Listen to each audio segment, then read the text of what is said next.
Every year, people fill their minds with big dreams and bold resolutions. They say, "This will be my year. This time, I'll change." But a few months later, life seems stuck in the same place, as if nothing ever shifted.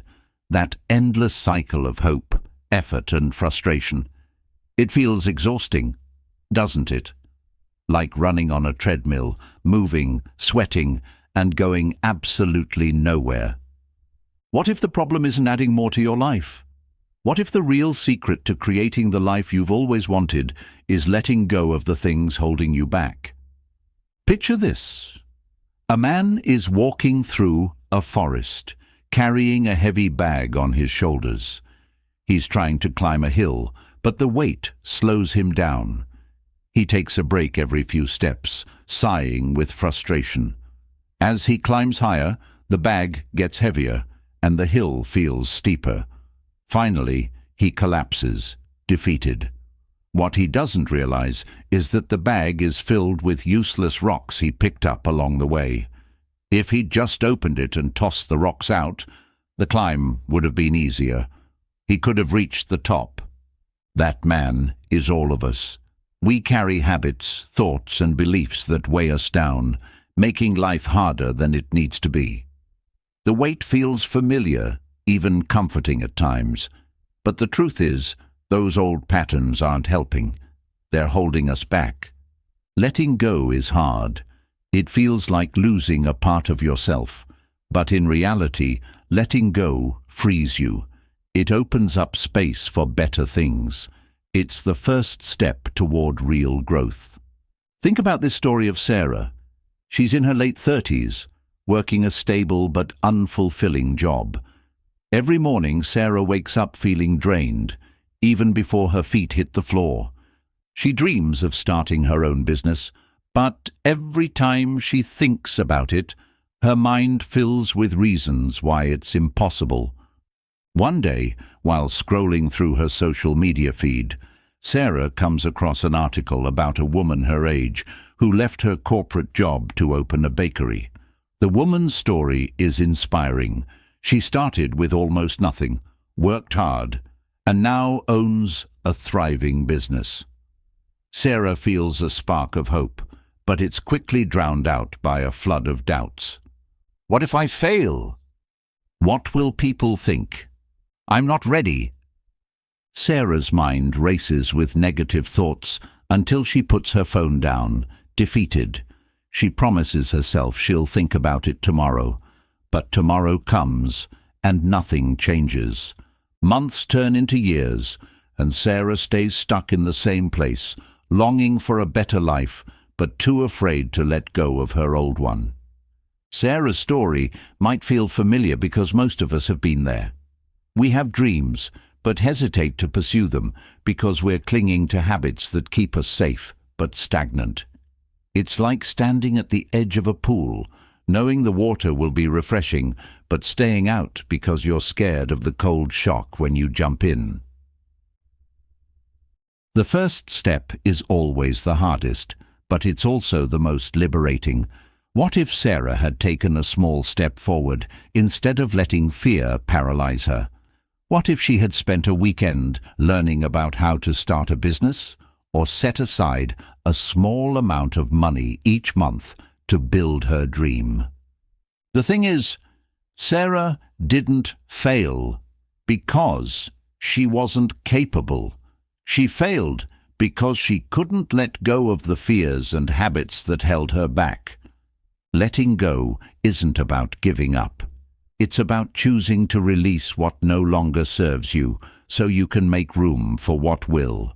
Think about how much energy we waste on things that don't add value to our lives. Complaints, judgments, fears, procrastination, perfectionism. That's energy you could use to build your dreams, strengthen your relationships, or simply enjoy life more. When you let go, you create freedom. You step out of the box that's been keeping you small and start living with clarity and purpose. Change isn't difficult because it's complicated.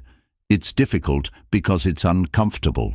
Your mind clings to what's familiar, even if it's not good for you. Think about someone who stays in a toxic relationship because they're afraid of being alone, or someone who keeps a job they hate because starting over feels risky. The Stoics believed that true freedom comes from mastering yourself, your fears, your desires, and your impulses. Marcus Aurelius wrote, "You have power over your mind, not outside events. Realize this, and you will find strength." In other words, the only thing standing between you and the life you want is your willingness to let go of what's holding you back. Letting go doesn't happen all at once. It's a choice you make every day, in small moments.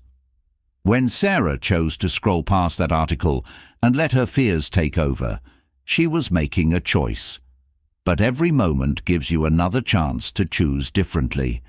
If Sarah had decided to act, even in a small way, her life could have been completely different. She could have started her business, discovered her passion, and felt the joy of living a life aligned with her dreams. The good news? It's never too late to change your story. No matter how long you've been carrying the weight, you can always start letting go. So, here's the question. What's in your bag? What are you carrying that you no longer need?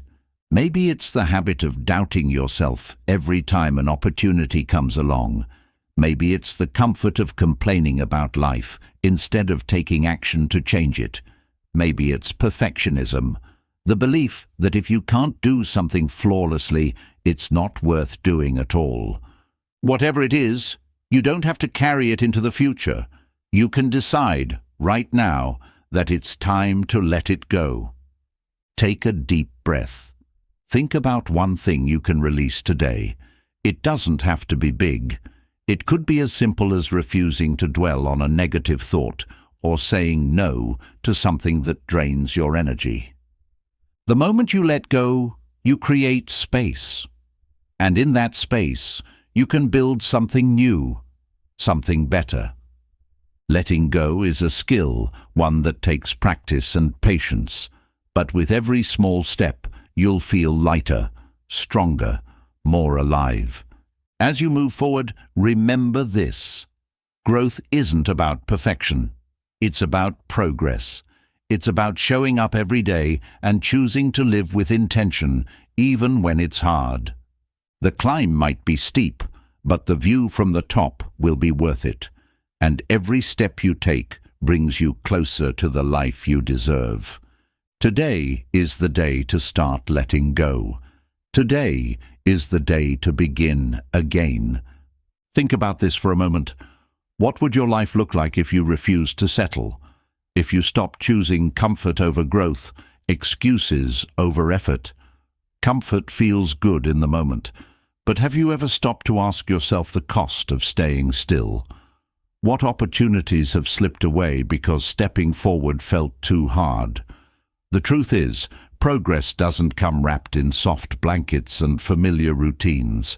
It's forged in discomfort, in the moments when you push past the resistance that tells you to stay where you are. Comfort is seductive. It whispers, "Stay here where it's safe. Why risk failure? Why push yourself when you can relax?"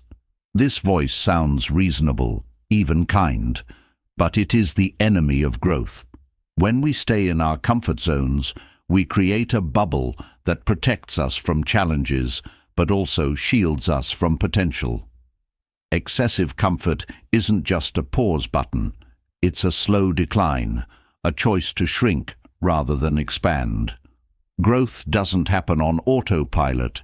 It demands action, discomfort, and sometimes even pain. When comfort becomes your default, you begin to settle. You take the easy road, even when you know the harder path would lead to something better.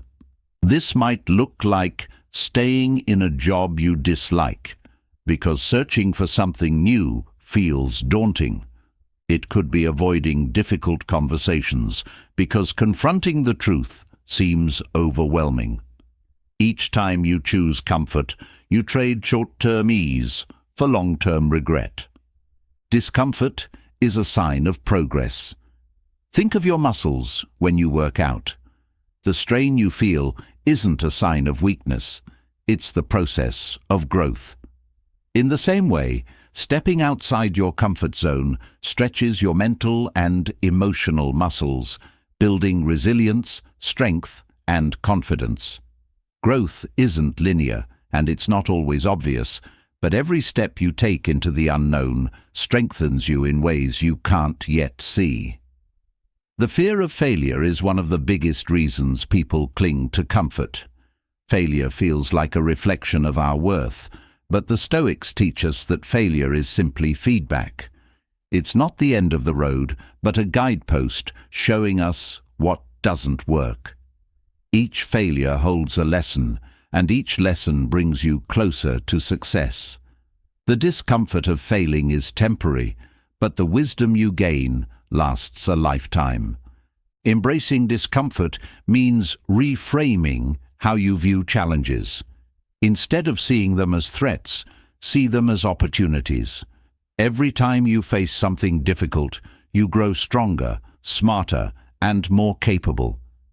This shift in perspective transforms discomfort from something to avoid into something to seek out. When you start to value growth over ease, your entire mindset changes. One way to practice this is by taking small, deliberate steps outside your comfort zone. Start with manageable challenges, like speaking up in a meeting or trying a new skill. Each small win builds momentum and confidence, making it easier to tackle bigger challenges. Over time, what once felt impossible becomes second nature. It's also essential to embrace uncertainty. The need for control keeps many people trapped in their comfort zones. They fear the unknown, so they stick to what feels familiar. But growth happens in uncertainty. When you step into the unknown, you discover strengths you didn't know you had. You learn to adapt, innovate, and persevere. These are the skills that lead to real success, the kind that can't be achieved in the safety of your comfort zone. Discomfort also fuels creativity. When you're too comfortable, your mind becomes stagnant. You stop looking for new ideas or solutions because everything feels good enough. But when you face challenges, your brain is forced to think differently. It searches for answers, connections, and strategies. Many of the greatest inventions, works of art, and breakthroughs came from moments of discomfort and challenge. Physical discomfort is another area where growth thrives.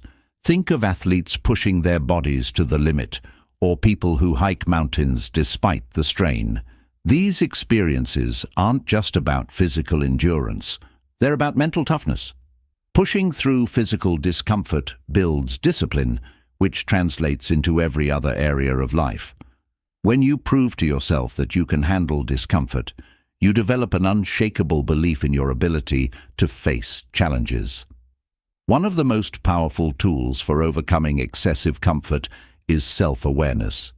Take a hard look at your life and ask yourself where you've been settling. What goals have you put off because they felt too hard? What opportunities have you avoided because they seemed risky?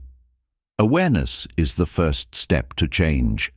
Once you identify the areas where comfort has held you back, you can start making different choices. It's also important to surround yourself with people who challenge you. If your circle is full of people who choose comfort, you're more likely to do the same. But when you're surrounded by people who push themselves, take risks, and embrace discomfort, their energy inspires you to do the same. Find mentors, friends, or communities that encourage growth, and let their influence pull you out of your comfort zone. Another critical aspect of overcoming comfort is developing a strong why. When your reason for growth is bigger than your fear of discomfort, you'll find the motivation to push forward.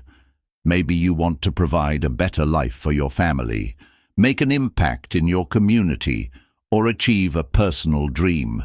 Whatever it is, keep your why front and center. It will be your anchor when things get tough. The Stoics teach us that life is short and unpredictable. Marcus Aurelius reminds us to live each day as if it were our last. When you stay in your comfort zone, you waste precious time. You miss out on experiences, growth, and opportunities. But when you embrace discomfort, you make the most of every moment. You live fully, boldly, and without regret. To build this mindset, practice gratitude for challenges. Instead of dreading hard times, see them as gifts. They're the moments that shape you, teach you, and prepare you for the future. Gratitude shifts your focus from what's hard to what's possible. It reminds you that every challenge is an opportunity to grow. Overcoming excessive comfort also requires patience. Growth doesn't happen overnight. It's a process of consistent effort, small wins, and gradual improvement. Trust the journey, even when it feels slow.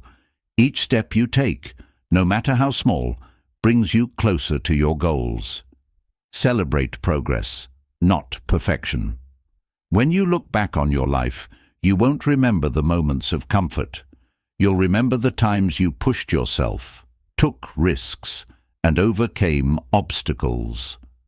These are the moments that define you, that show you what you're capable of. Comfort might feel good in the moment, but growth leaves a lasting legacy. Embracing discomfort doesn't mean you have to live in constant struggle. It means being willing to step outside your comfort zone when it matters. It means choosing growth over ease, purpose over passivity. It's about finding the balance between pushing yourself and giving yourself grace. One of the greatest rewards of overcoming comfort is confidence. Each time you face discomfort and come out stronger, you build belief in yourself. You prove to yourself that you're capable of handling whatever life throws your way. This confidence isn't just about feeling good. It's about knowing you have the strength to pursue your dreams. Discomfort is temporary, but the rewards of growth last forever. When you choose to step outside your comfort zone, you open the door to a life of purpose, passion, and possibility. The climb might be hard, but the view from the top is breathtaking. Let go of the comfort that's holding you back and step into the discomfort that will set you free. You'll be amazed at what you're capable of when you choose growth over ease. Letting go of excessive comfort unlocks a new level of freedom and growth. But there's another silent thief of progress lurking in the background: complaints. Complaining feels harmless at first, a quick release, a venting session, but over time it becomes a habit that weighs you down and traps you in a cycle of negativity. Complaints steal your mental energy, focus, and creativity, leaving you drained and stuck in the very situations you wish to escape. The habit might feel small, but its consequences are massive. Breaking free from complaints is not just a mindset shift. It's an essential step toward reclaiming control over your life and directing your energy where it truly matters. Complaining is easy because it requires no effort, no action, no accountability. It feels like you're doing something, but in reality, you're standing still. Each complaint reinforces a narrative of helplessness, making challenges seem insurmountable. The more you focus on what's wrong, the less energy you have to see what's possible. Your brain starts wiring itself to notice problems, making negativity your default setting. This habit doesn't just affect your outlook, it shapes your reality. When you constantly complain, you miss the opportunities hidden within the challenges. You begin to believe that life is happening to you, instead of realizing that you have the power to respond, adapt, and overcome. To break free from this cycle, it's crucial to understand the deeper reasons behind complaints. Often, complaining is a way to avoid responsibility. It shifts the focus from what you can control to external factors you cannot. By blaming the weather, the economy, or other people, you avoid the discomfort of looking inward and asking, "What can I do about this?"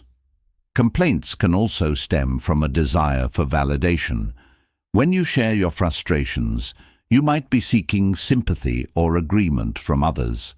While this can provide temporary relief, it rarely leads to meaningful solutions. Instead, it keeps you in a loop of venting without progress. The first step to breaking this habit is self-awareness. Pay attention to how often you complain, whether out loud or in your mind. Notice the topics that trigger your complaints. Is it your job, your relationships, or something as simple as traffic? By identifying patterns, you can start to see where your energy is being drained.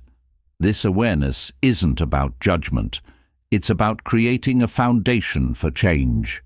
Once you recognize the habit, you can interrupt it and choose a different response. Shifting from a complaint-driven mindset to a solution-oriented one requires deliberate effort. Start by reframing your perspective. Instead of focusing on what's wrong, look for what's within your control. If you're stuck in traffic, complaining won't make the cars move faster, but you can use the time to listen to an audiobook or reflect on your day. Reframing isn't about ignoring problems or pretending everything is perfect. It's about directing your energy toward actions that make a difference. Even small steps can create a sense of empowerment and momentum. Another powerful strategy is to replace complaints with gratitude. Complaining and gratitude cannot coexist. They are opposites. When you focus on what you're thankful for, you train your mind to see abundance rather than lack. Start small by acknowledging one thing you appreciate each day, even if it feels insignificant. Over time, this practice rewires your brain to notice the positive aspects of your life, reducing the urge to complain. Gratitude shifts your perspective from what's missing to what's present, from what's wrong to what's right. A crucial part of this process is learning to sit with discomfort. Complaints often arise from a desire to escape difficult emotions or situations. Instead of complaining, practice accepting the discomfort and looking deeper into its cause.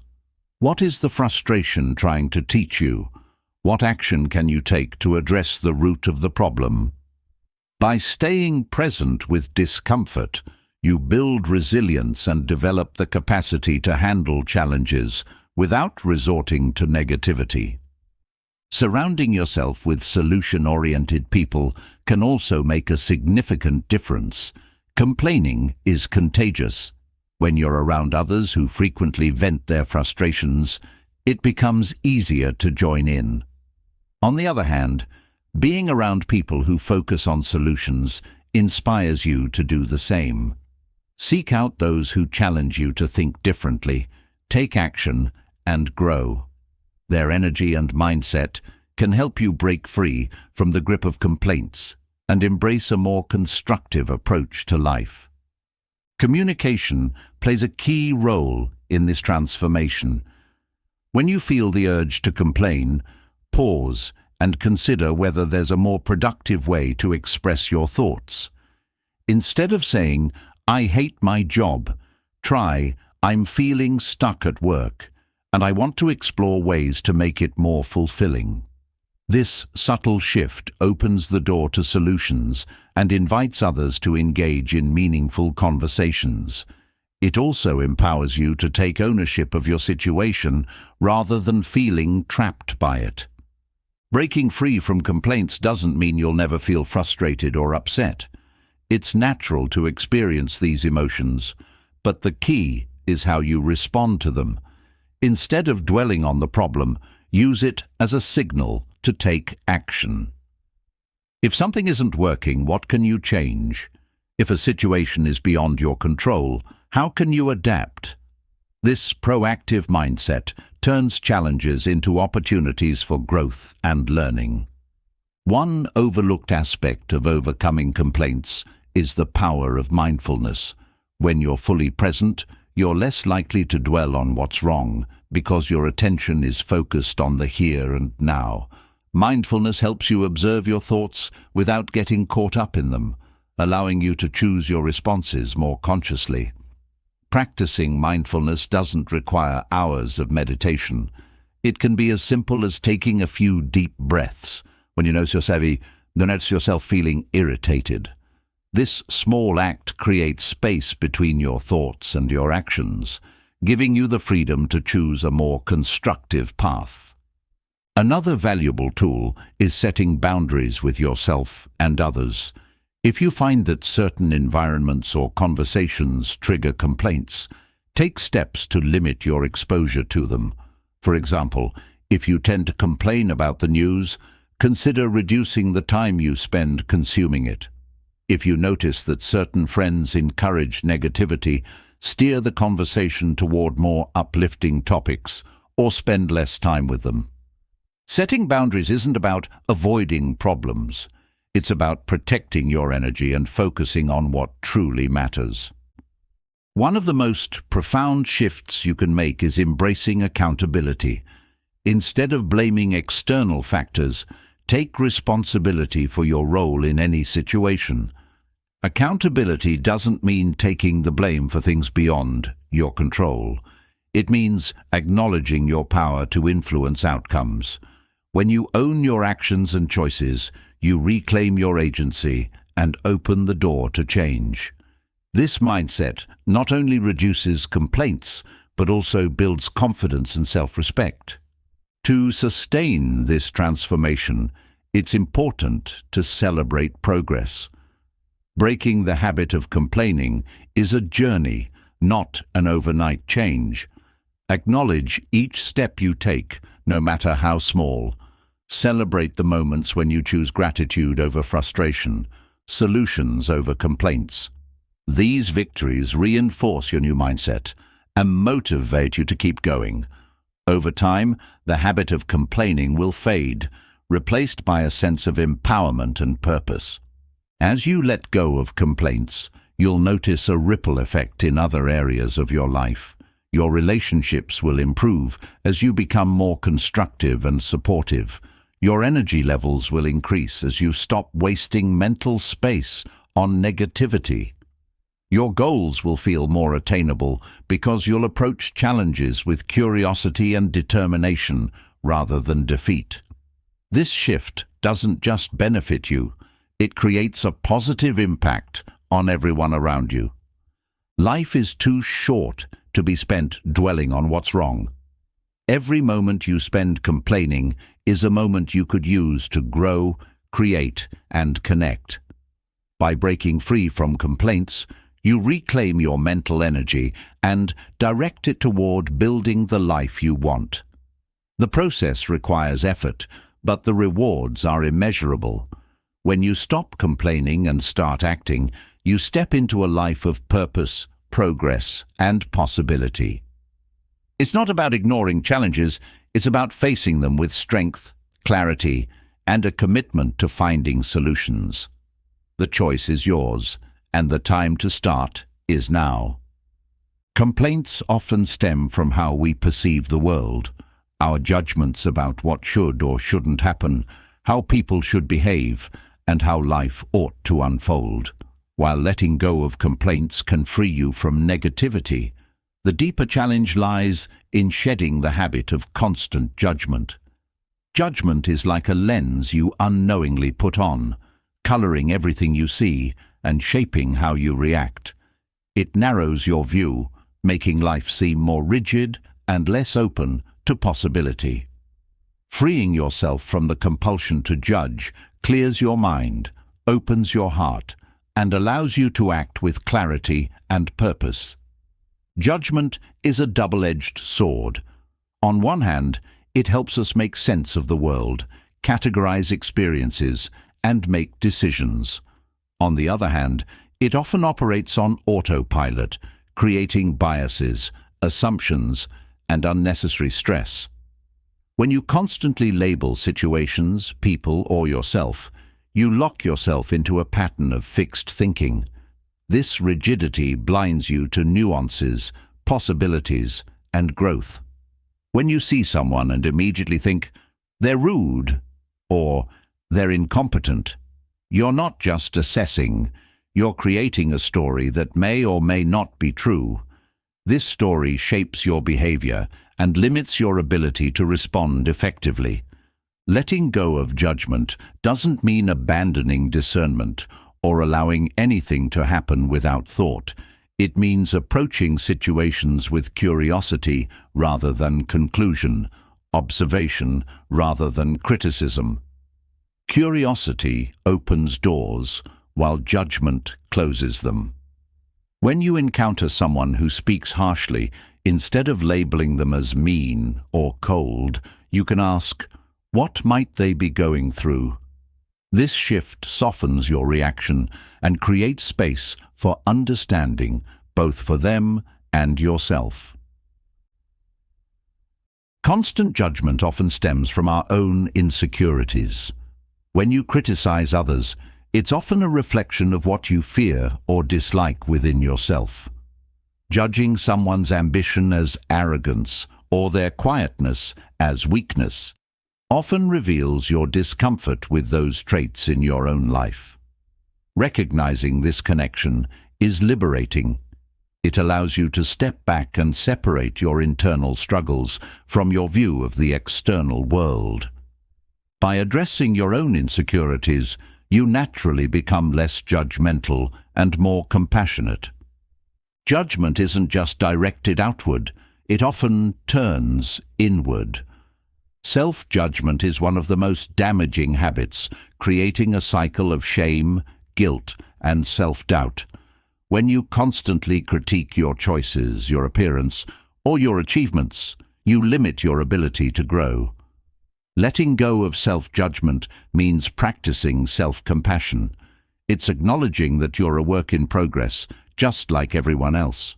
This kindness toward yourself extends outward, making it easier to approach others with the same understanding. One powerful way to suspend judgment is to focus on facts rather than interpretations. Instead of saying, "They're ignoring me," you can say, "They haven't responded to my message yet." The first statement assumes intent, while the second simply observes what's happening. This practice helps you stay grounded in reality and prevents you from jumping to conclusions that fuel unnecessary conflict or misunderstanding. Letting go of judgment also involves challenging the stories you've been told or have told yourself. Cultural, societal, or personal narratives often shape how we see the world. For example, you might have grown up believing that success looks a certain way, such as owning a home or climbing the corporate ladder.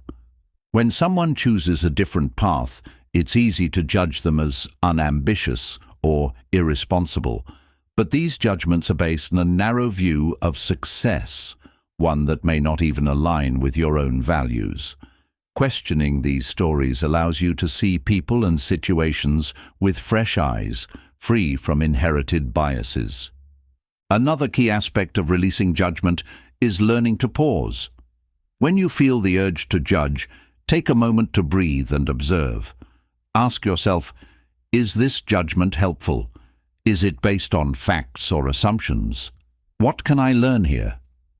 This pause creates a buffer between your thoughts and your actions, giving you the freedom to choose a more thoughtful response. Over time, this habit becomes second nature, transforming how you interact with the world. Suspending judgment doesn't mean you'll never have opinions or preferences. It means holding them lightly, being open to revising them as you gain new information or perspectives. This flexibility is a hallmark of wisdom. It allows you to navigate life with grace adapting to changing circumstances without being rigid or defensive. It's the difference between saying, "This is the only way things should be," and saying, "This is one way things could be."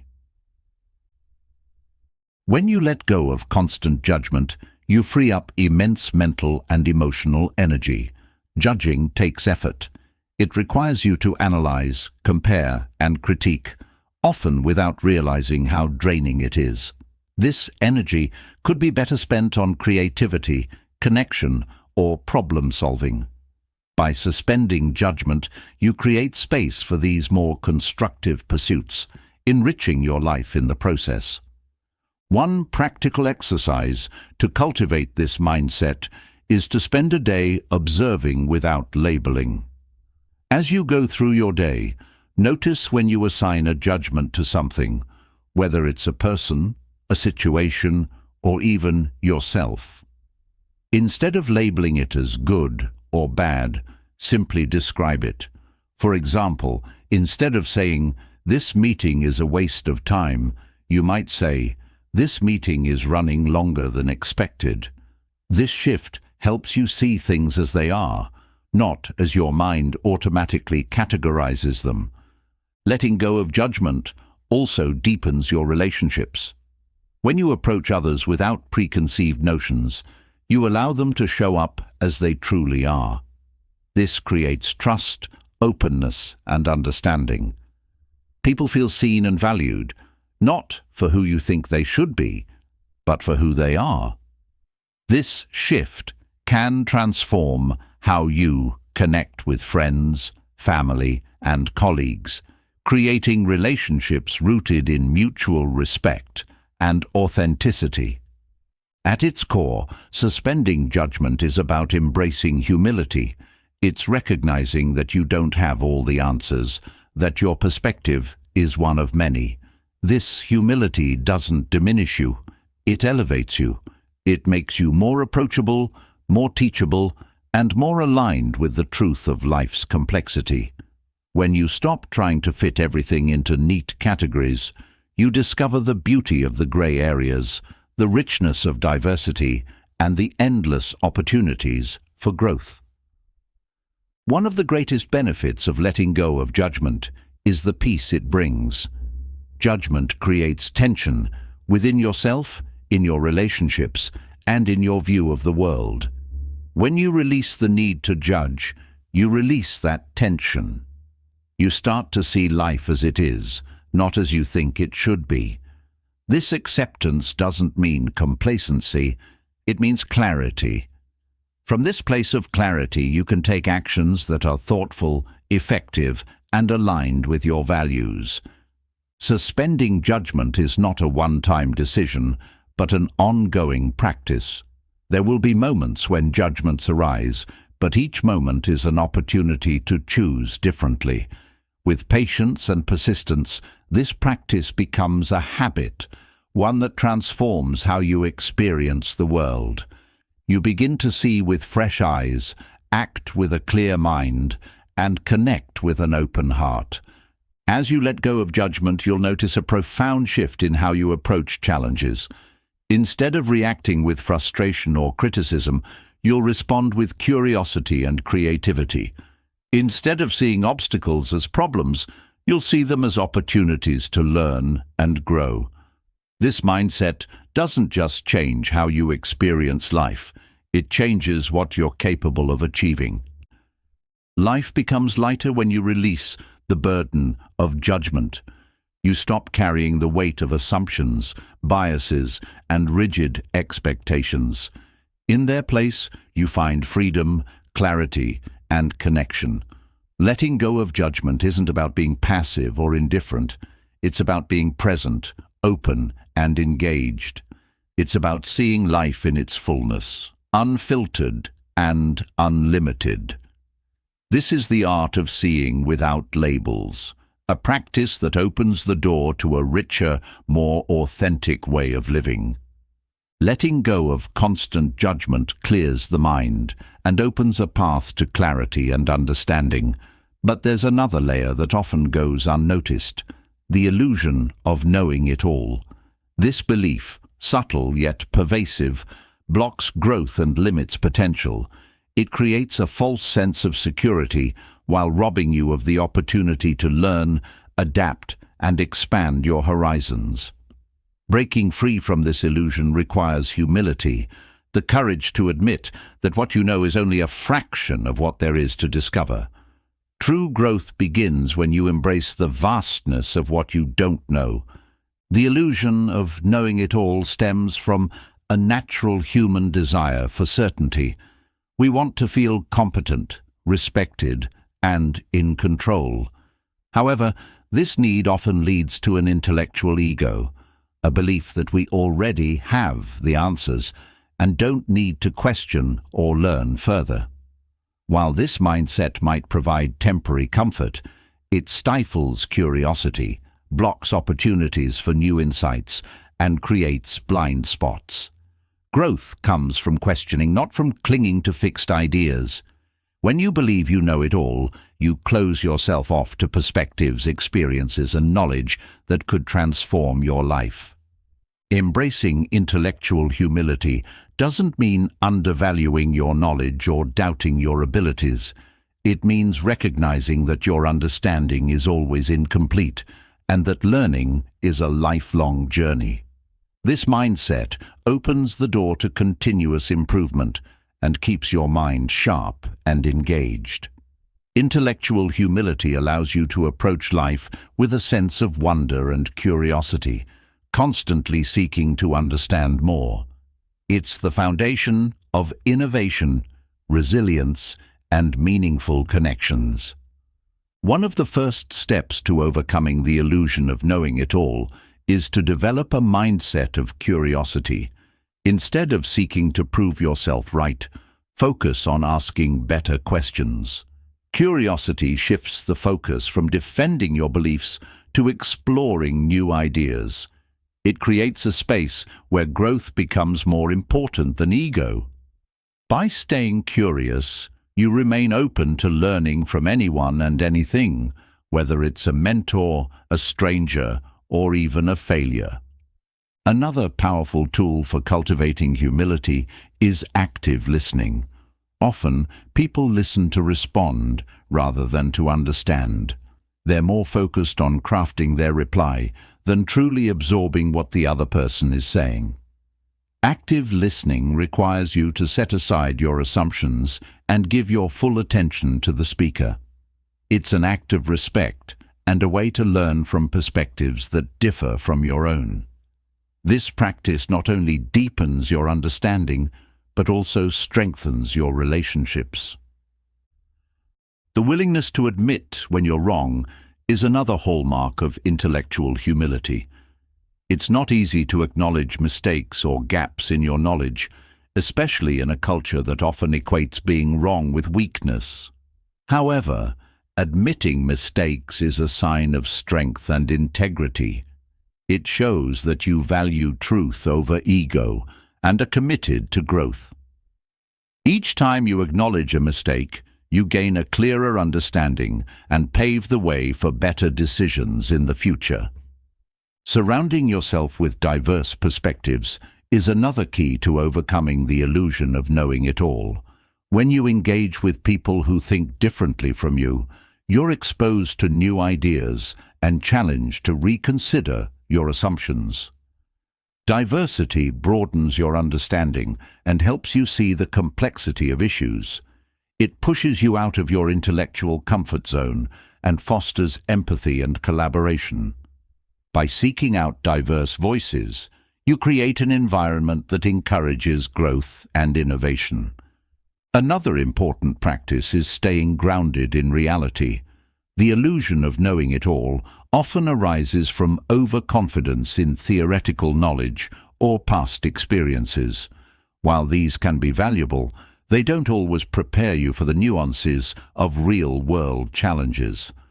Staying grounded means being willing to adapt your knowledge to new contexts and remaining open to feedback. It means balancing confidence with humility, recognizing that there's always more to learn. The Stoics emphasized the importance of lifelong learning, often reminding themselves of how little they truly knew. Epictetus famously said, "It is impossible for a man to learn what he thinks he already knows." This principle remains as relevant today as it was centuries ago. Lifelong learning is not just about acquiring new information. It's about developing the skills and mindset to navigate an ever-changing world. It's about staying curious, adaptable, and open to growth. One practical way to embrace lifelong learning is to cultivate the habit of reading widely. Books expose you to new ideas, perspectives, and knowledge that can challenge your thinking and expand your horizons. Choose books that push you out of your comfort zone, whether they explore unfamiliar topics, challenge your beliefs, or offer new ways of thinking. The act of reading itself is a practice of humility. It acknowledges that others have insights and wisdom that can enrich your life. Mentorship is another valuable avenue for learning. A mentor can provide guidance, share their experiences, and help you navigate challenges.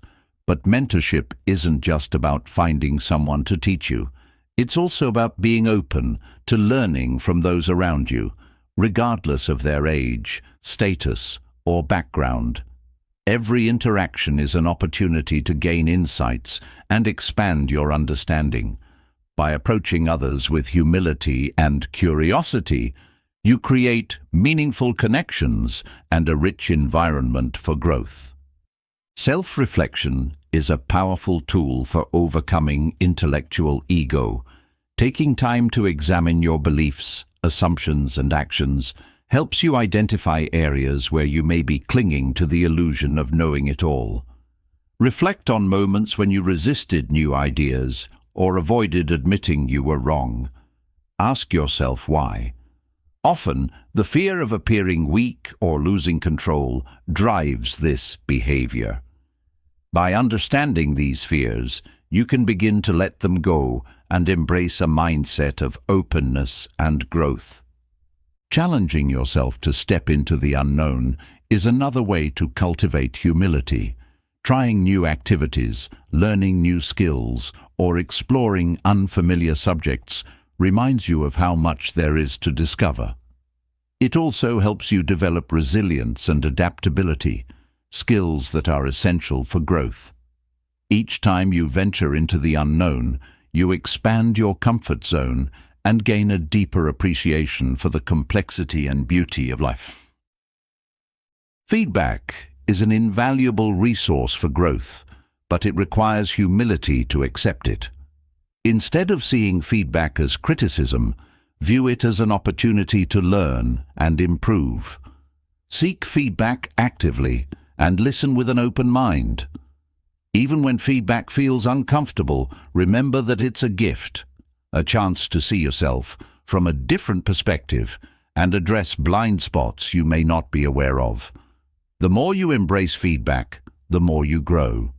Resisting the illusion of knowing it all also involves embracing uncertainty.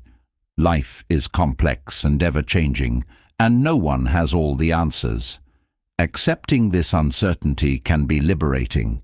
It frees you from the pressure to have everything figured out and allows you to approach challenges with curiosity and creativity. Uncertainty is not a limitation. It's an invitation to explore, learn, and grow. Letting go of the need to know it all also fosters collaboration. When you admit that you don't have all the answers, you create space for others to contribute their ideas and expertise. This collaborative mindset not only leads to better solutions, but also strengthens relationships and builds trust. It shifts the focus from individual ego to collective growth and progress. Embracing intellectual humility leads to greater peace of mind. When you let go of the need to prove yourself or always be right, you free yourself from unnecessary stress and conflict. You become more present, more open, and more connected to the world around you. This mindset allows you to engage with life fully, embracing both its challenges and its opportunities with grace and resilience. Letting go of the illusion of knowing it all is not a one-time decision, but a lifelong practice. It requires patience, curiosity, and a willingness to challenge your ego. But the rewards are immense. You gain clarity, growth, and a deeper connection to yourself and others. You become a lifelong learner, constantly evolving and expanding your understanding. In doing so, you unlock your full potential and create a life rich with meaning, purpose, and possibility. Acknowledging that we don't know everything opens the door to growth, but there's another silent force that quietly robs us of progress: the need for control. Control seems comforting. It gives a sense of order and predictability. But when control becomes an obsession, it binds us, limits our choices, and creates a false sense of security. This isn't just about controlling others or external events. It's about how our impulses and addictions take over, quietly dictating our actions. True freedom lies not in grasping tighter, but in letting go, in mastering ourselves rather than the uncontrollable forces around us. Control often disguises itself as a form of safety. People try to control their environment, their relationships, even their emotions, believing it will shield them from chaos or pain. Yet, the harder we cling to control, the more fragile we become. Life is unpredictable, and no amount of control can eliminate its uncertainties. Trying to micromanage every detail only leads to frustration, anxiety, and a constant feeling of being at odds with the world. Control becomes a trap, one that confines rather than liberates. At its core, the need for control stems from fear. Fear of failure, rejection, or uncertainty pushes us to grip tightly to whatever feels manageable. But control is often an illusion. You cannot control how others feel, what they do, or how life unfolds. When you tie your sense of stability to these external factors, you set yourself up for disappointment. The antidote isn't more control. It's learning to navigate life with grace, even when things don't go as planned. Self-mastery is the key to breaking these chains. It's about recognizing that while you can't control everything, you can control how you respond. This is where freedom begins, not in dictating outcomes, but in choosing your actions and reactions. Mastering yourself means being aware of your impulses and learning to pause before acting on them. It's about understanding that immediate gratification often comes at the cost of long-term fulfillment. Impulses are powerful. They can drive behaviors that feel automatic, like reaching for your phone every time it pings, or indulging in habits that bring momentary comfort but long-term regret. These impulses thrive on repetition, creating cycles that are hard to break. Breaking free starts with awareness. Notice what triggers your impulses and the patterns they create. Are you reacting to stress, boredom, or insecurity? By identifying the root cause, you can start to regain control over your choices. Addictions, whether subtle or severe, further tighten the grip of control. They could be physical, like dependence on substances, or behavioral, like compulsive scrolling on social media. Addictions create a false sense of relief, masking deeper issues that remain unresolved. Overcoming addiction requires acknowledging its presence without judgment. It's about addressing the underlying emotions or voids that drive the behavior. True freedom comes from facing these challenges head-on and seeking healthier ways to cope. A powerful practice in regaining self-mastery is developing discipline. Discipline isn't about restricting yourself, but about aligning your actions with your values and goals. It's the ability to choose what serves you in the long run over what feels easy in the moment. Discipline strengthens your ability to resist impulses and make intentional choices. Start small by setting clear boundaries for yourself, whether it's limiting time spent on distractions or sticking to a morning routine. These small acts of discipline build the foundation for greater freedom. Letting go of control also involves embracing the concept of surrender. Surrender doesn't mean giving up or being passive. It means accepting what is beyond your power to change. When you stop resisting life's uncertainties and start flowing with them, you release the tension that control creates. This doesn't mean you stop taking action. It means you focus on what you can influence while letting go of the rest. This mindset shift reduces stress and fosters a sense of peace. Mindfulness is another essential tool for breaking free from the chains of control. When you practice mindfulness, you learn to observe your thoughts and emotions without being ruled by them. This awareness creates a space between stimulus and response, allowing you to choose how to act rather than reacting impulsively. Mindfulness also helps you stay present, reducing the anxiety that comes from trying to control the future or dwelling on the past. Gratitude plays a surprising role in letting go of control. When you focus on what you have rather than what you lack, you reduce the urge to manipulate situations or outcomes. Gratitude shifts your perspective, helping you see the abundance in your life rather than the perceived gaps. This doesn't mean you stop striving for improvement. It means you approach life from a place of contentment rather than desperation. Forgiveness is a profound way to release the chains of control in relationships. Holding on to resentment or trying to change others keeps you tethered to the past. Forgiveness isn't about condoning harm, but about freeing yourself from the burden of bitterness. It's a way of saying, I release the hold this situation has on me. This act not only liberates you, but also creates space for healing and growth. Learning to embrace uncertainty is another step toward freedom.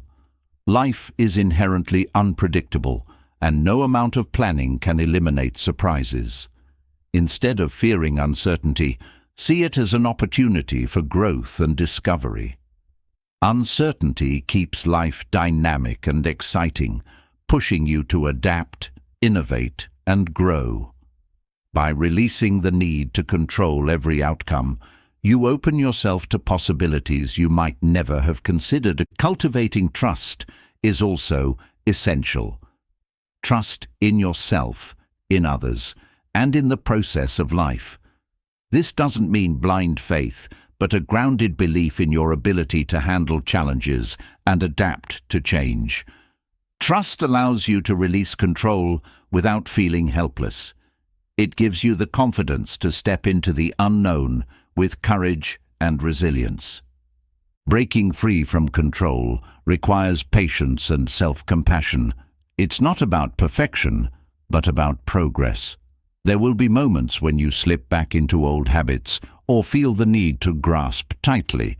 In these moments, remind yourself of your greater goal, freedom. Celebrate small victories and use setbacks as opportunities to learn and grow. True freedom is not about escaping challenges, but about facing them with strength and clarity. It's about living in alignment with your values and choosing how you show up in the world. When you let go of control, you discover a deeper sense of peace, resilience, and purpose.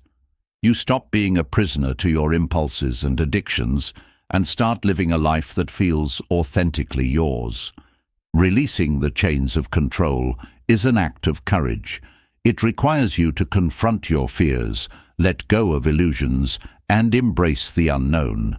But in doing so, you unlock the potential for a life that is not bound by limitations, but guided by possibilities. This journey isn't easy, but it is transformative. It leads to a freedom that no external circumstance can take away, a freedom that comes from mastering yourself. Letting go of control frees you to navigate life with clarity and peace. But there's another trap that quietly diminishes potential: mediocrity. Settling for less than you're capable of becomes a habit over time, one that sneaks into daily choices and robs you of the excellence you're meant to achieve. Mediocrity isn't loud or obvious. It whispers, "This is good enough," while holding you back from something extraordinary. Breaking free from it starts with recognizing the hidden cost of staying average and the incredible power of consistent effort. Mediocrity thrives in the comfort of routine and the fear of failure. It offers safety, avoiding the risks and discomfort that come with striving for excellence. But what seems safe is often limiting. Mediocrity keeps you in the same place, year after year, while the life you could have slips further away. It doesn't just affect your career or ambitions, it touches every area of life: your relationships, your health, your happiness. Settling for less becomes a quiet acceptance of a smaller version of yourself, one that stifles your potential and denies the world the best of what you have to offer. Excellence, on the other hand, isn't about perfection or reaching some unattainable ideal. It's about effort, the consistent, intentional steps you take every day to improve. It's a mindset, a way of approaching life with the determination to do your best in every situation, no matter how small the task. Excellence begins with the decision to care, to show up fully, and to refuse to let fear or laziness dictate your actions. It's not reserved for special moments or grand achievements. It's built in the quiet, unseen work of daily effort. One of the hidden costs of mediocrity is how it erodes confidence. When you settle for less, you send yourself a subtle message that you're not capable of more.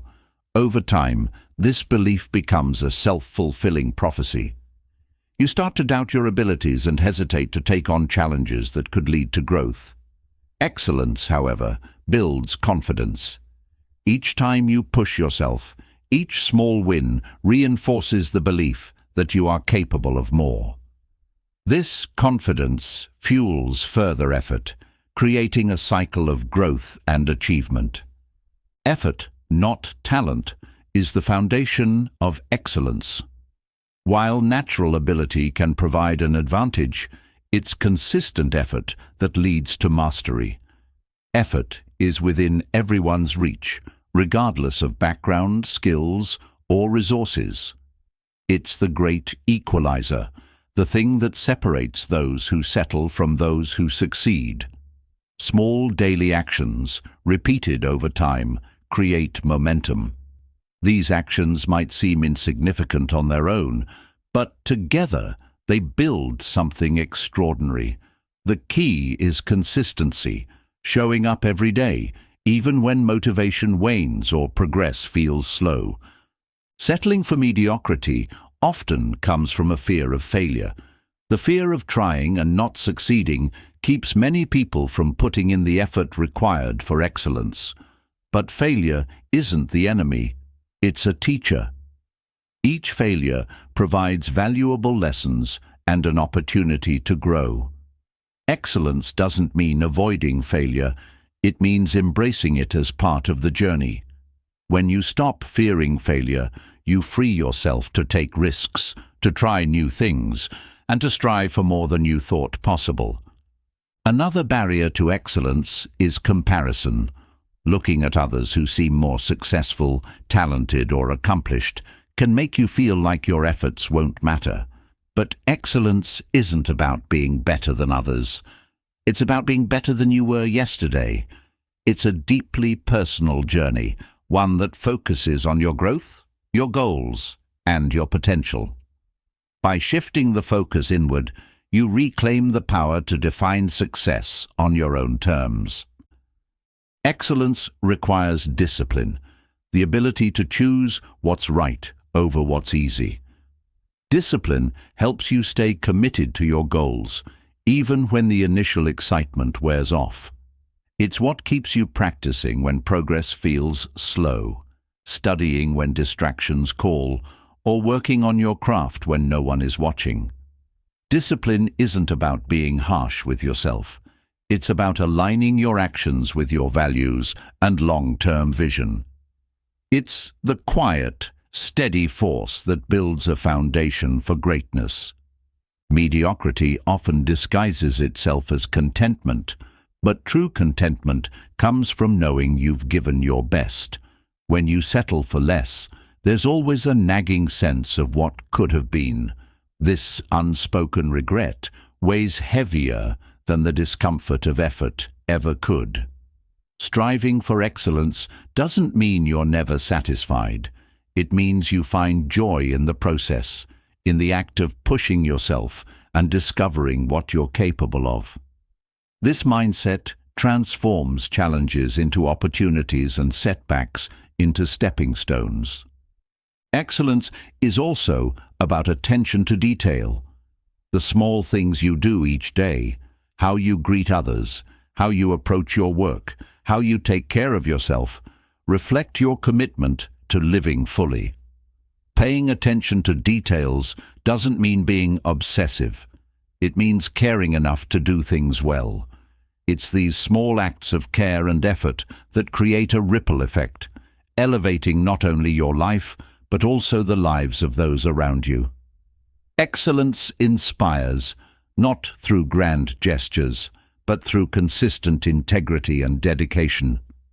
One of the most powerful ways to cultivate excellence is to surround yourself with people who challenge and inspire you. Mediocrity thrives in environments where settling is the norm, but excellence grows in the presence of ambition and support. Seek out mentors, peers, and communities that encourage you to aim higher and hold you accountable to your potential. These connections provide guidance, motivation, and a reminder that you're not alone in your pursuit of greatness. Excellence isn't about perfection. It's about progress. It's about showing up, trying, failing, and trying again. It's about being resilient in the face of challenges and finding strength in the effort itself. This mindset doesn't just lead to better results. It transforms who you are. It builds character, resilience, and a sense of purpose. Excellence is not an end goal. It's a way of living, a commitment to growing into the best version of yourself. Mediocrity may offer comfort in the moment, but it comes at the cost of a fulfilling life. Choosing excellence means stepping out of your comfort zone, embracing effort, and committing to growth. It's not always easy, but it's always worth it. The journey toward excellence is one of self-discovery, empowerment, and impact. It's about realizing that every small step, every bit of effort, builds a legacy of greatness, not just for yourself, but for those who look to you as an example. The decision to give up mediocrity and pursue excellence is a radical act of self-love and respect. It's a declaration that you are worth the effort, that your life is too valuable to settle for anything less than your best. This choice is made in the small moments, in the quiet decisions to keep going, to try harder, to care more. These moments, though they may seem small, are the building blocks of a life well lived. Excellence isn't about being extraordinary in the eyes of the world. It's about being extraordinary in the eyes of the person you see in the mirror. It's about living in alignment with your values, striving for your goals, and giving your best to every moment. When you choose excellence, you create a life of meaning, purpose, and impact, a life that inspires others and leaves a lasting legacy. The journey begins not with grand gestures, but with the simple, powerful decision to give your best effort today. Choosing excellence is a commitment to living fully, pushing beyond mediocrity to discover what you're truly capable of. But even as you pursue greatness, there's a powerful force within you that can either elevate your journey or sabotage it entirely: your imagination.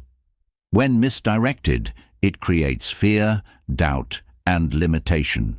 When harnessed positively, it unlocks boundless possibilities. The question is, how will you use it? Will you let your thoughts trap you in self-doubt, or will you transform them into a vision that drives you forward? The way you direct this mental energy shapes the life you live. Imagination is one of the most powerful tools you possess. It allows you to visualize, create, and explore worlds of possibility. But when used negatively, it becomes a weapon against yourself. Negative creativity often manifests as overthinking, catastrophizing, or imagining worst-case scenarios. These patterns drain your energy, paralyze your actions, and keep you stuck in cycles of fear and hesitation. It's as if your own mind becomes your greatest obstacle, building walls where there should be doors. The first step to transforming negative creativity is recognizing it. Pay attention to the narratives your mind creates. Are you constantly imagining failure before you even start? Do you see obstacles as insurmountable rather than challenges to overcome? Acknowledge these patterns without judgment. Awareness is the foundation of change, allowing you to interrupt harmful thought loops and redirect your imagination toward constructive possibilities. One way to shift from negative to positive creativity is by reframing your thoughts. Instead of asking, "What if I fail?" ask, "What if I succeed?" Instead of focusing on what could go wrong, explore what could go right. This simple change in perspective opens your mind to new opportunities and empowers you to take action. It's not about ignoring risks, but about focusing on possibilities rather than limitations. Visualizing success is a powerful tool for directing your imagination. When you create a clear picture of what you want to achieve, you activate a sense of purpose and motivation. This vision becomes a guiding force, helping you navigate challenges and stay focused on your goals. Visualization isn't just daydreaming. It's a deliberate practice of imagining your future with clarity and detail. By doing this regularly, you train your mind to focus on what's possible and align your actions with your aspirations. Negative creativity often thrives in uncertainty. The unknown triggers fear, leading your mind to fill the gaps with worst-case scenarios. Instead of letting uncertainty fuel anxiety, use it as a canvas for possibility. Embrace the unknown as a space where anything can happen, including success, growth, and unexpected opportunities. This mindset shift transforms fear into excitement and empowers you to move forward with curiosity and confidence. Practicing gratitude is another way to rewire your imagination. Gratitude focuses your attention on what's working, what's good, and what's possible. When you regularly reflect on what you're thankful for, you create a positive mental environment that fosters creativity and resilience. Gratitude doesn't eliminate challenges, but it helps you approach them with a stronger, more optimistic mindset. It shifts your focus from scarcity to abundance, opening the door to greater possibilities. Another strategy for transforming negative creativity is surrounding yourself with positivity. The people, environments, and media you engage with influence how you think and feel. Negative influences reinforce fear and doubt, while positive influences inspire hope and vision. Choose relationships and experiences that uplift and challenge you in constructive ways. Seek out mentors, communities, and content that expand your perspective and encourage growth. Breaking free from negative creativity also requires action. Fear thrives in inaction, feeding on your hesitation and uncertainty. When you take even small steps toward your goals, you disrupt this cycle and prove to yourself that progress is possible. Each action builds confidence and creates momentum, making it easier to keep moving forward. Action doesn't just combat fear, it transforms it into courage and capability. Your imagination is a powerful tool for problem solving. Instead of using it to dwell on problems, direct it towards solutions. When faced with a challenge, ask yourself, what are my options? How can I approach this differently? This practice not only builds resilience, but also strengthens your ability to think creatively and adapt to new situations.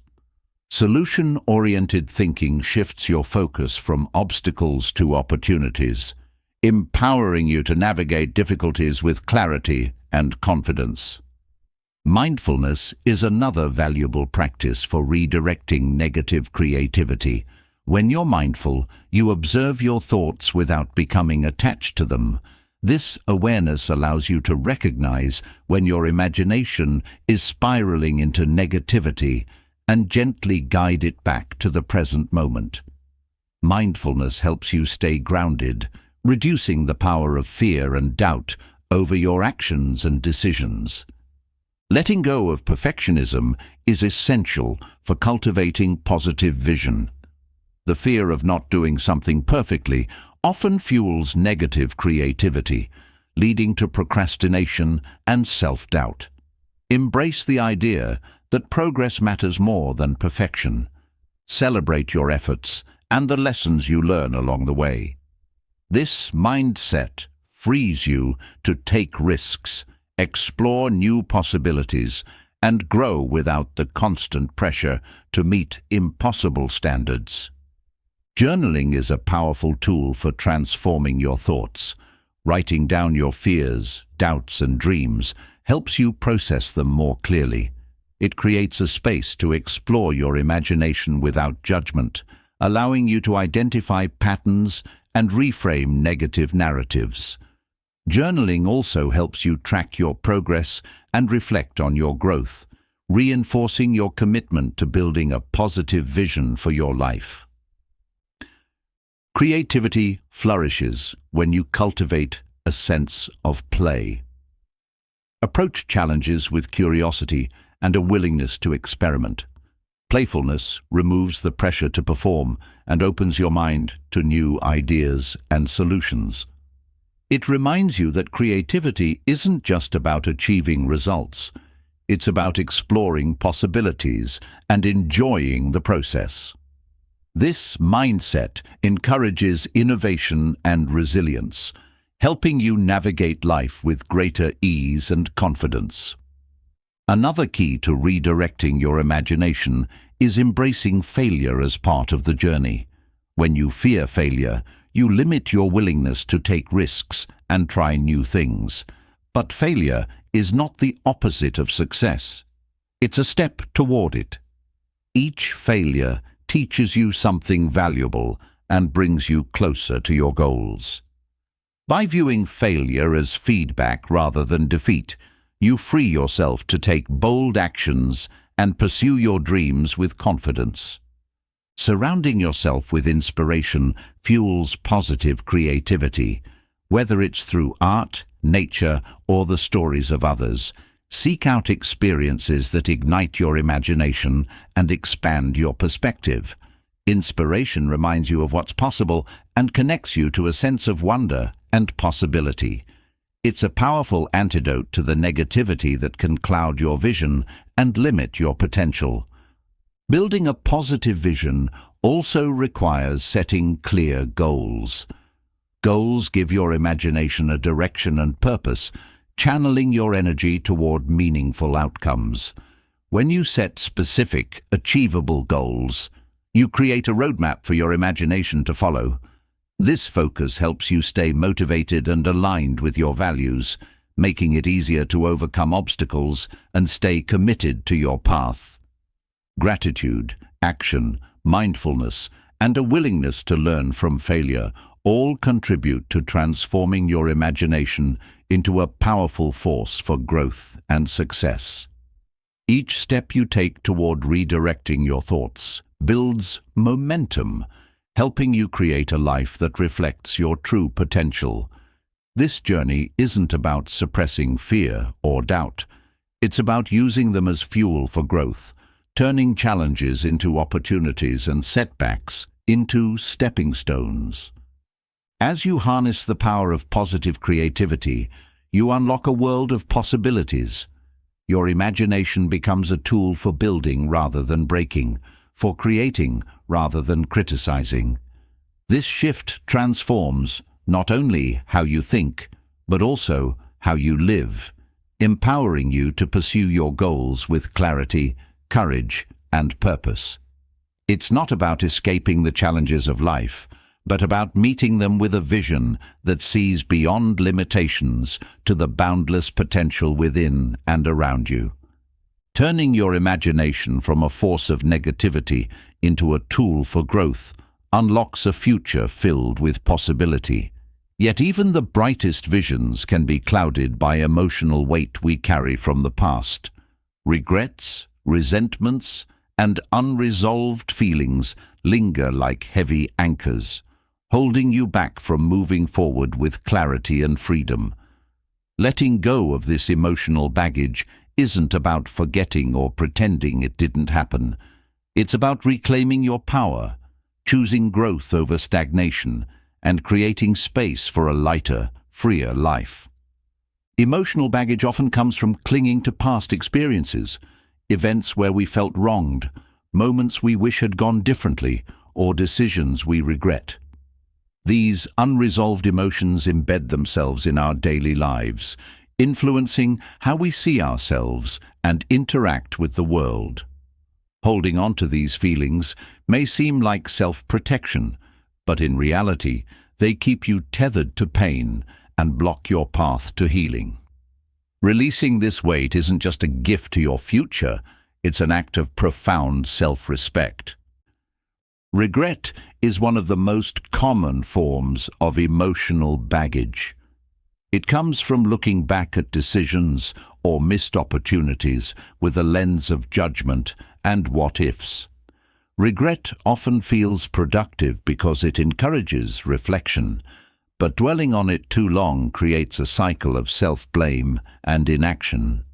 The key to freeing yourself from regret is reframing it as a teacher rather than a burden.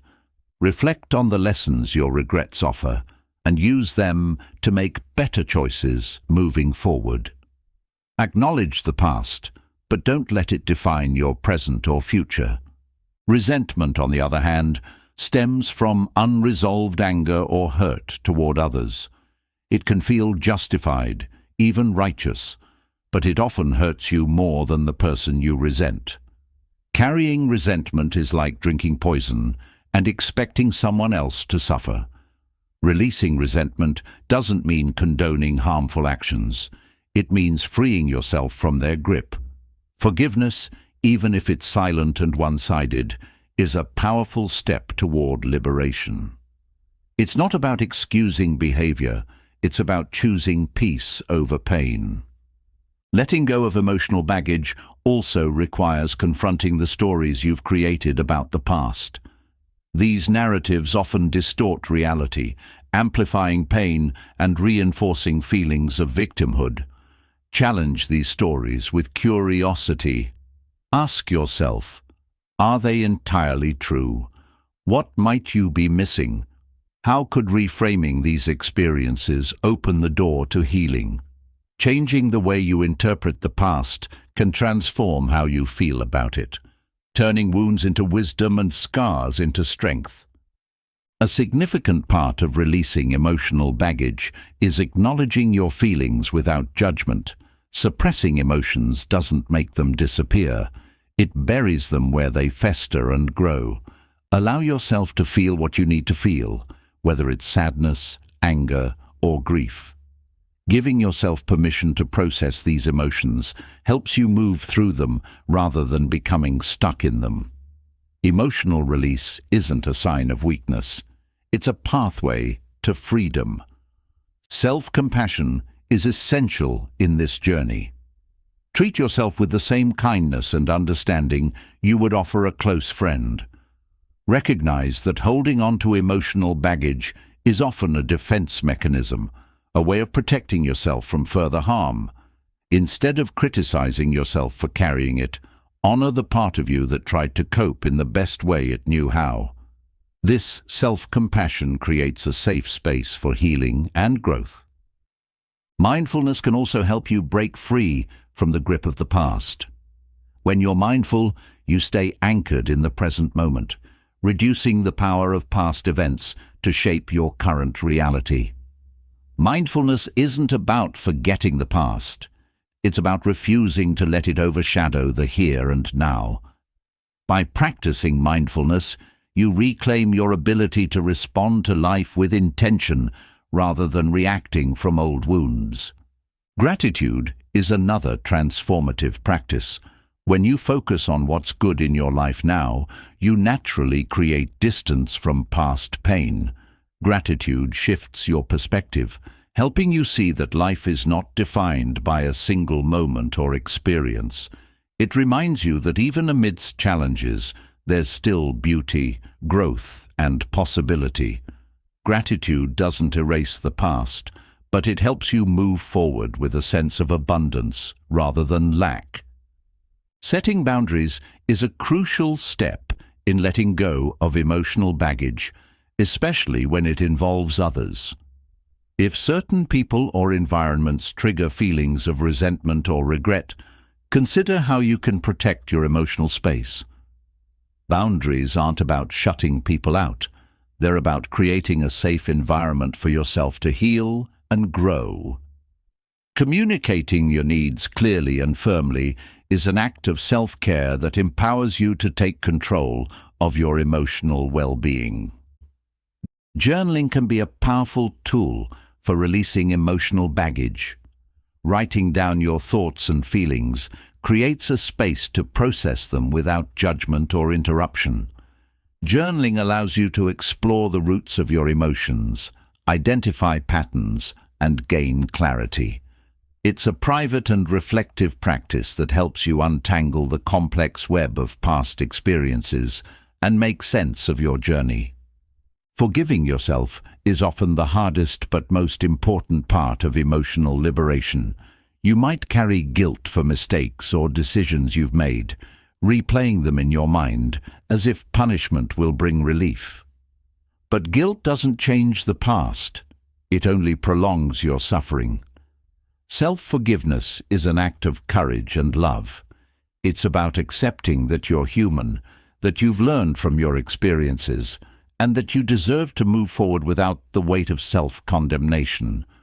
Letting go also involves embracing uncertainty.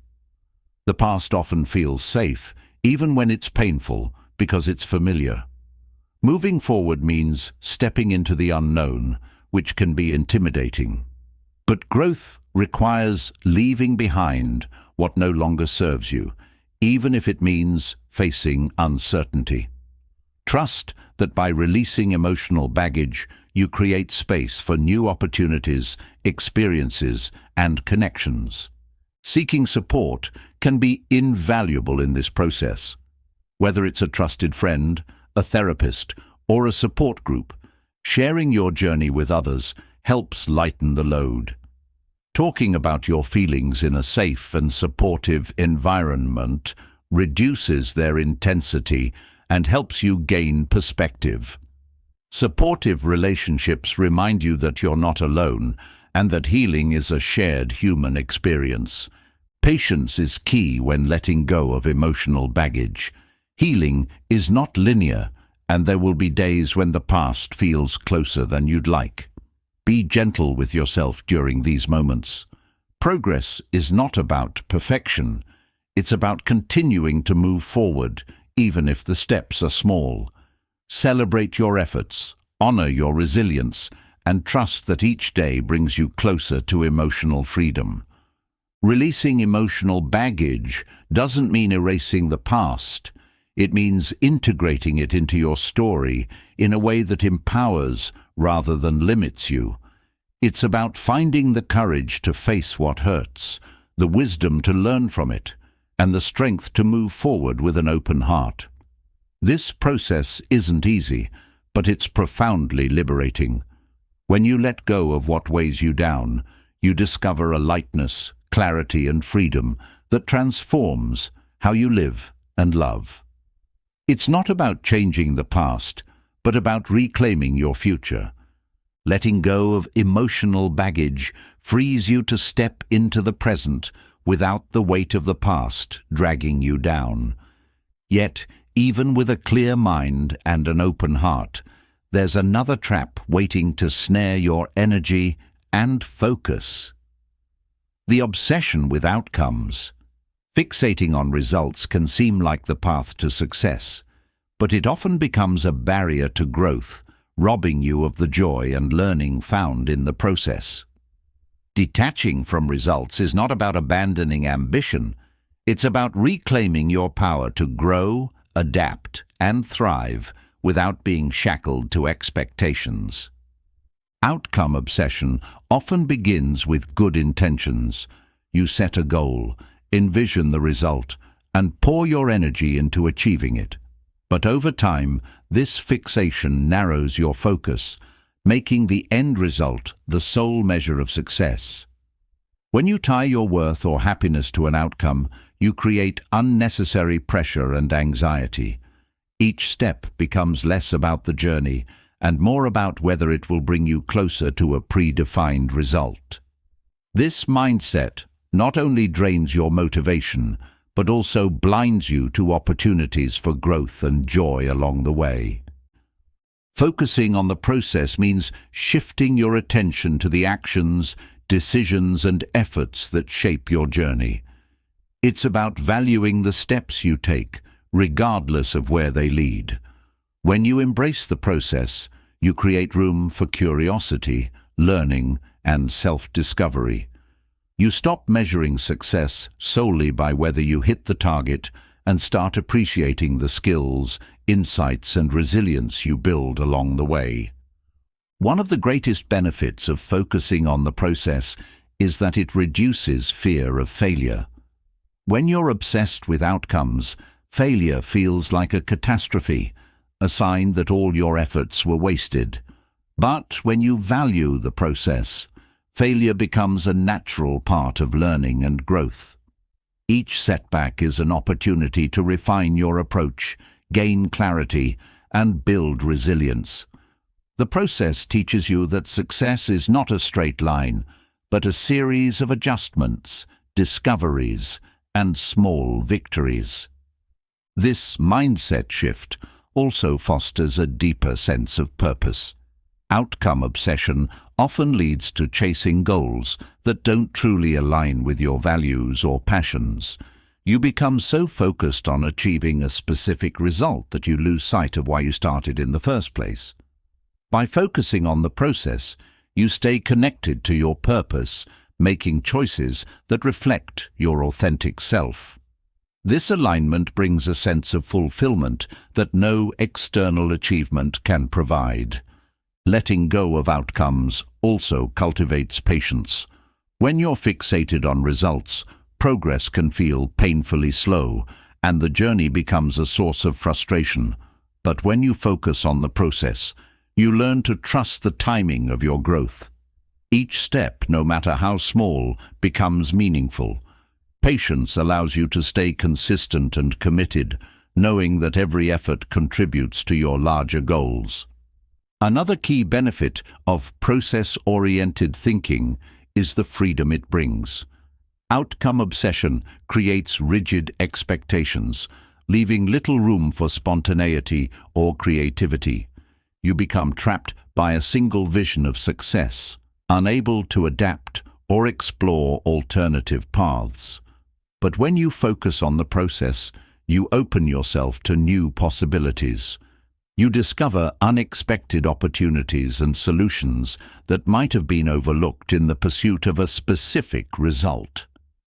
This flexibility not only enhances your growth, but also makes the journey more enjoyable. A practical way to embrace the process is to set goals based on effort rather than outcomes. Instead of saying, "I want to lose 10 pounds," focus on actions like eating balanced meals or exercising regularly. Instead of aiming for a promotion, commit to improving your skills or building stronger relationships with colleagues. Effort-based goals keep you engaged and motivated, regardless of how long it takes to see results. Celebrating small wins is another powerful tool. When you're outcome-focused, it's easy to overlook the progress you've made because it doesn't match the final vision. But each small achievement is a step forward, a sign that your efforts are paying off. Acknowledge these moments and let them fuel your motivation. Celebrating small wins reminds you that success is built on consistent effort, not just big milestones. Mindfulness can help you stay present and engaged in the process. When you practice mindfulness, you bring your attention to the task at hand, fully experiencing each moment without judgment. This presence enhances your focus, creativity, and satisfaction. It also reduces the stress and anxiety that come from worrying about the future. Mindfulness transforms even mundane tasks into meaningful experiences, deepening your connection to the process. Learning to detach from outcomes also involves challenging societal narratives about success. In a culture that glorifies achievements and accolades, it's easy to feel that your worth is tied to what you accomplish. But true success is about growth, contribution, and living in alignment with your values. By redefining success on your own terms, you free yourself from the pressure to meet external expectations and start living a life that feels authentically yours. Trust is another essential element of focusing on the process. Trust in yourself, in your efforts, and in the journey ahead. This trust doesn't mean blind faith or ignoring challenges. It means believing that your actions matter, even if the results aren't immediate. Trust allows you to stay committed to the process, knowing that growth and success will come in their own time. Collaboration also benefits from a process-oriented mindset. When you're fixated on outcomes, teamwork can become transactional, focused solely on achieving specific results. But when you value the process, collaboration becomes a space for shared learning, creativity, and connection. You build stronger relationships and create an environment where everyone's contributions are valued. Letting go of outcome obsession doesn't mean abandoning goals or ambitions. It means approaching them with a healthier perspective. It's about recognizing that while you can influence outcomes, you can't control them. What you can control is your effort, your attitude, and your commitment to growth. This shift from control to influence empowers you to take meaningful action without being paralyzed by fear or disappointment. Detaching from results also enhances your ability to take risks. When you're not overly focused on a specific outcome, you're more willing to experiment, innovate, and explore new ideas. This openness leads to breakthroughs and discoveries that might not have been possible with a rigid outcome-driven mindset. Risk-taking becomes a natural part of growth, driven by curiosity rather than fear. Focusing on the process also strengthens your resilience. Life is unpredictable, and outcomes don't always align with your efforts. When you measure success solely by results, these moments can feel devastating. But when you value the process, you see challenges as opportunities to grow stronger and wiser. Resilience comes from knowing that every step, even the difficult ones, contributes to your journey. By shifting your focus from outcomes to the process, you cultivate a mindset of abundance rather than scarcity. You stop seeing success as a finite resource that must be won, and start viewing it as a journey that evolves with your effort and dedication. This abundance mindset fosters gratitude, optimism, and a sense of purpose that enriches every aspect of your life.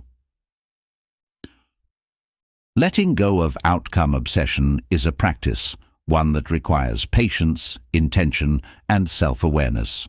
It's not about giving up on your dreams, but about pursuing them in a way that honors your growth and values.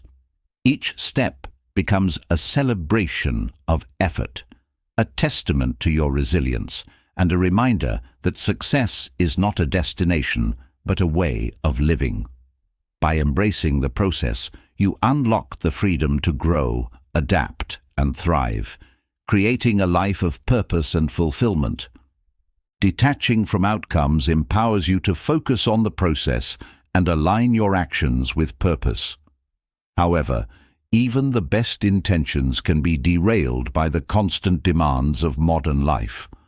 The expectation to always be available, to respond immediately to messages, emails, or requests, creates a silent tyranny over your time and energy. This relentless accessibility doesn't just drain you, it fragments your focus and prevents you from fully engaging with what matters most. Breaking free from this cycle is not about isolation, but about reclaiming control over your attention and prioritizing what truly enriches your life. The culture of instant availability feeds on urgency. Every notification, ping, or call carries an unspoken demand for immediate attention. This urgency creates a sense of importance, but it often masks trivial matters that don't align with your values or goals. When you respond to every interruption, you allow others to dictate your priorities, leaving little room for meaningful work or genuine connection. Over time, this erodes your sense of purpose, making it harder to distinguish between what's truly important and what's merely noise. Saying no to constant accessibility begins with recognizing its cost. Every interruption pulls you out of the flow, forcing your brain to switch tasks and recalibrate. This constant switching not only wastes time, but also depletes your mental energy. By the end of the day, you may feel exhausted without having accomplished anything meaningful. Protecting your focus means setting boundaries that safeguard your energy and allow you to work deeply on what matters most. Establishing boundaries doesn't mean shutting people out. It means creating a structure that respects your time and theirs. Start by identifying the moments when you're most productive or focused. Dedicate these times to uninterrupted work, turning off notifications and communicating your availability to others. This practice not only enhances your efficiency, but also demonstrates respect for the importance of your work and time. Prioritizing what matters also requires clarity about your values and goals. When you know what you're working toward, it becomes easier to discern which requests deserve your attention and which can wait or be declined entirely. This clarity acts as a filter, helping you make decisions that align with your purpose rather than reacting to every demand. It's not about doing less, but about doing what's meaningful and impactful. The fear of missing out often drives the need to be constantly available. You may worry that ignoring a message or delaying a response will lead to missed opportunities or strained relationships. But true connection isn't bull on immediacy. It's bull on presence and authenticity. By focusing on quality interactions rather than quantity, you strengthen your relationships and create more meaningful connections. Responding thoughtfully, even if it takes more time, shows that you value the interaction and the person behind it. Another powerful way to reclaim your time is by creating designated periods for communication. Instead of checking messages or emails throughout the day, Set specific times to review and respond. This practice not only reduces distractions, but also helps you manage your time more effectively. It allows you to be fully present in your tasks and interactions, fostering a sense of control and balance. Learning to say no is an essential skill in breaking free from the tyranny of accessibility. Many people struggle with this, fearing rejection or conflict. But saying no doesn't have to be confrontational. It can be an act of respect for yourself and for the person making the request. By setting clear boundaries and communicating them with kindness, you show that you value your time and energy. A thoughtful no is often more appreciated than an insincere yes that leads to frustration or half-hearted effort. Mindfulness plays a crucial role in resisting the pull of constant availability. When you're mindful, you become more aware of your impulses and can choose how to respond rather than reacting automatically. Mindfulness helps you pause, assess the situation, and decide whether it aligns with your priorities. This practice not only reduces stress, but also empowers you to act with intention rather than being swept along by external demands. Technology is both a tool and a challenge in managing accessibility. While it enables connection and convenience, it also creates a constant stream of interruptions. Taking control of your technology use is essential for reclaiming your focus. Start by turning off non-essential notifications, setting boundaries for screen time, and creating tech-free zones or times in your day. These small changes can have a significant impact on your ability to concentrate and recharge. One of the most overlooked aspects of constant availability is its impact on mental health. The pressure to be always reachable creates a state of heightened alertness, which can lead to anxiety, burnout, and a diminished sense of well-being. By setting boundaries and prioritizing self-care, you protect your mental health and create a foundation for sustained productivity and happiness. Remember that saying no to others is often saying yes to yourself. Building habits that support intentional availability is another key to breaking free from this cycle. Develop routines that prioritize your most important tasks, set aside time for reflection or creativity, and schedule breaks to recharge. These habits not only improve your efficiency, but also create a sense of rhythm and balance in your day. They remind you that productivity isn't about doing more, but about doing what matters. The ability to be fully present is one of the greatest gifts you can give to yourself and to others.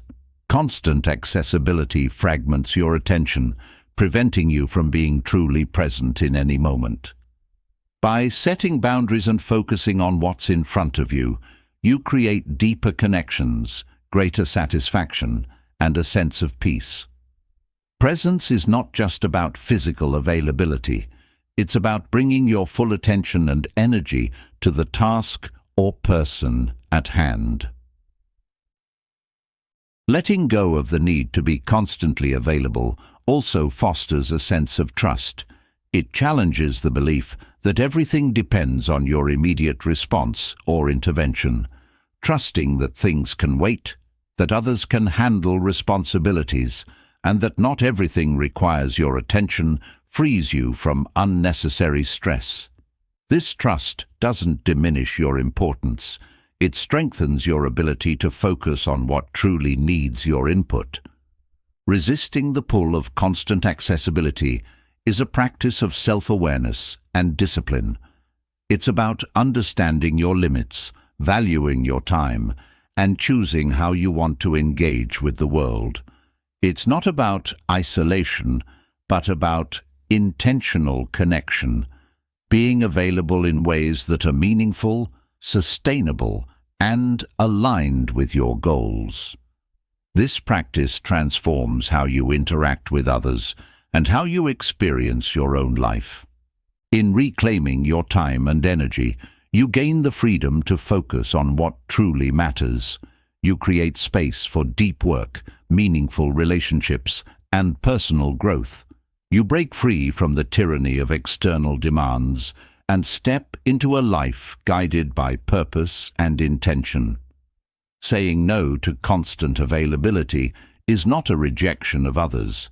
It's an affirmation of your priorities, your values, and your right to live fully and authentically. Breaking free from the tyranny of constant availability allows you to reclaim your energy and focus. But there's another layer to explore: the motives behind your actions. Much of what we do is influenced by a desire for recognition or validation. The applause, acknowledgement, or approval of others can feel rewarding, but it often dilutes the purity of our intentions. Serving without seeking recognition is an act of profound liberation, one that elevates not just your efforts, but the meaning and impact of your actions. True selfless service is not about losing yourself. It's about discovering the immense power of contributing without strings attached. The need for recognition is deeply rooted in human nature. Approval provides a sense of belonging and significance, but when it becomes the primary driver of your actions, it limits your capacity for genuine connection and growth. Seeking validation ties your self-worth to external factors, making your satisfaction and motivation dependent on how others respond. This creates a fragile foundation for your efforts, one that crumbles when the applause fades or criticism arises. Detaching from external validation starts with understanding the deeper purpose behind your actions. When you shift your focus from how your efforts are received to why you're making them, you reclaim control over your sense of fulfillment. Acts of service take on a new meaning when they stem from your values and a genuine desire to make a difference rather than a need to be noticed or praised. This internal alignment fosters a profound sense of purpose that no external approval can replicate. Selfless action isn't about denying yourself recognition entirely. It's about letting go of the expectation or need for it. When you serve without seeking recognition, your actions become freer and more authentic. You're no longer performing for an audience, but contributing from the heart. This shift not only elevates the quality of your efforts, but also deepens your connection to the people or causes you serve.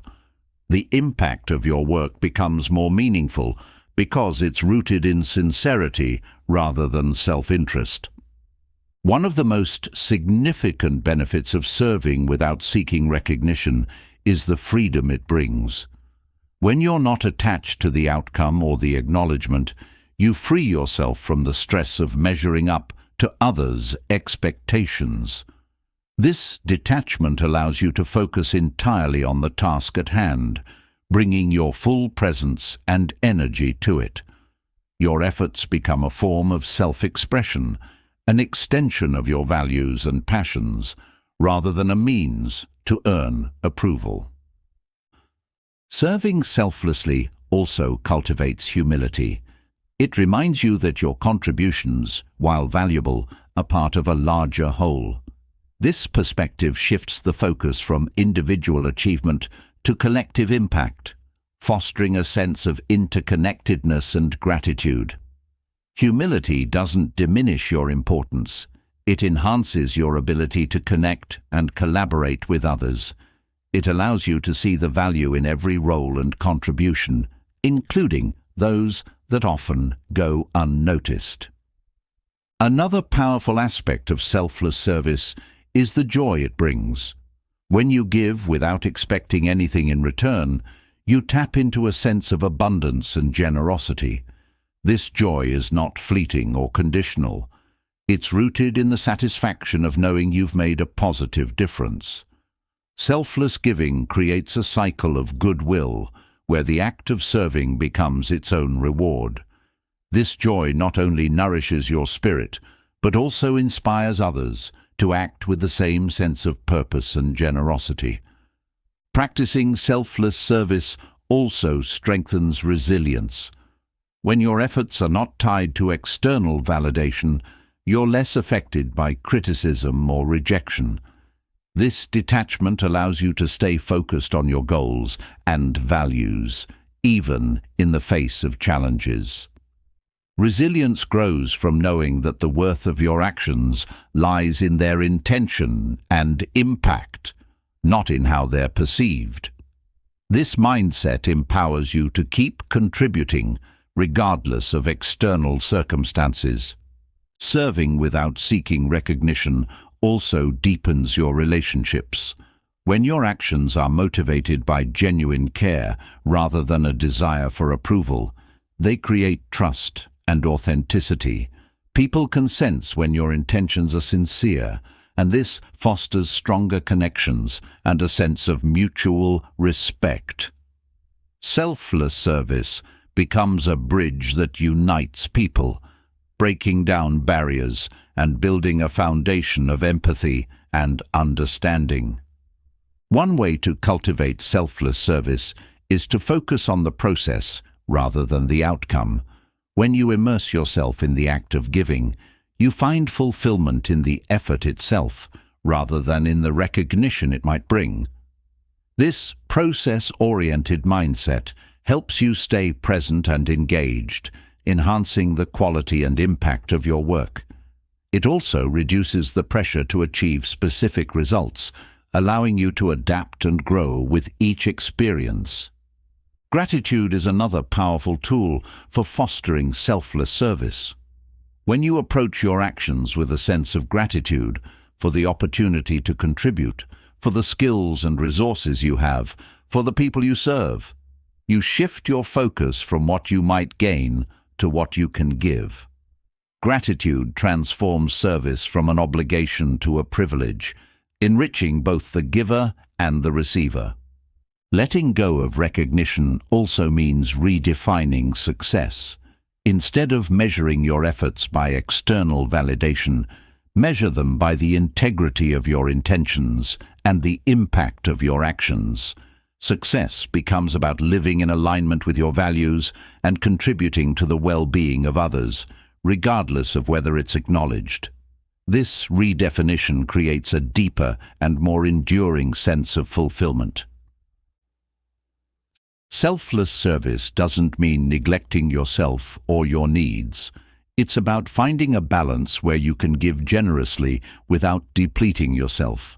Taking care of your well-being ensures that your contributions come from a place of strength and sustainability. This balance allows you to serve with greater consistency and impact, making your efforts more meaningful and effective. Another essential aspect of selfless service is letting go of perfectionism. The need for recognition often drives a desire to appear flawless, but this can hinder your ability to take risks, learn, and grow. Embrace the imperfections in your efforts as part of the process, knowing that your sincerity and commitment matter more than any perceived flaws. This mindset frees you to act boldly and authentically without fear of judgment. Serving without seeking recognition also invites you to reflect on the motivations behind your actions. Are you contributing out of a genuine desire to help, or are you seeking validation or approval? This self-awareness helps you align your actions with your values, ensuring that your efforts are driven by purpose rather than ego. By regularly examining your intentions, you deepen your commitment to selfless service and strengthen your sense of integrity. Acts of service, no matter how small, have the power to create ripples of positive change. When you give without expecting anything in return, you inspire others to do the same. This ripple effect extends beyond your immediate actions, contributing to a culture of generosity and compassion. Selfless service becomes a way of living that enriches not only your life, but also the lives of those around you. Ultimately, serving without seeking recognition is about transcending the need for external validation and finding fulfillment in the act of giving itself. It's a practice of letting go, of ego, of expectations, of the desire for applause, and embracing the pure joy of contributing to something greater than yourself. This shift not only elevates the quality of your efforts, but also transforms how you experience life, relationships, and purpose. By focusing on the impact of your actions rather than the recognition they bring, you unlock a deeper sense of meaning, connection, and freedom. Serving without seeking recognition deepens your purpose and amplifies the impact of your actions. Yet, the people around you play a significant role in shaping who you become. Their attitudes, behaviors, and values subtly influence your choices and mindset, often more than you realize. Your circle can either propel you toward growth or hold you back in comfort and mediocrity. Re-evaluating your relationships isn't about judgment. It's about clarity. Identifying who uplifts you and who drains your energy, then consciously designing a network that aligns with the person you strive to become. The people you surround yourself with create the emotional and intellectual environment you live in daily. Their outlooks, habits, and energy directly affect your thoughts, behaviors, and aspirations. Positive relationships can inspire, challenge, and support you, while negative ones can instill doubt, complacency, or frustration. This influence is not always loud or obvious. It often manifests in subtle ways, shaping your expectations of what's possible or acceptable. The first step in reevaluating your circle is awareness. Pay attention to how you feel after spending time with different people. Do they leave you energized or drained?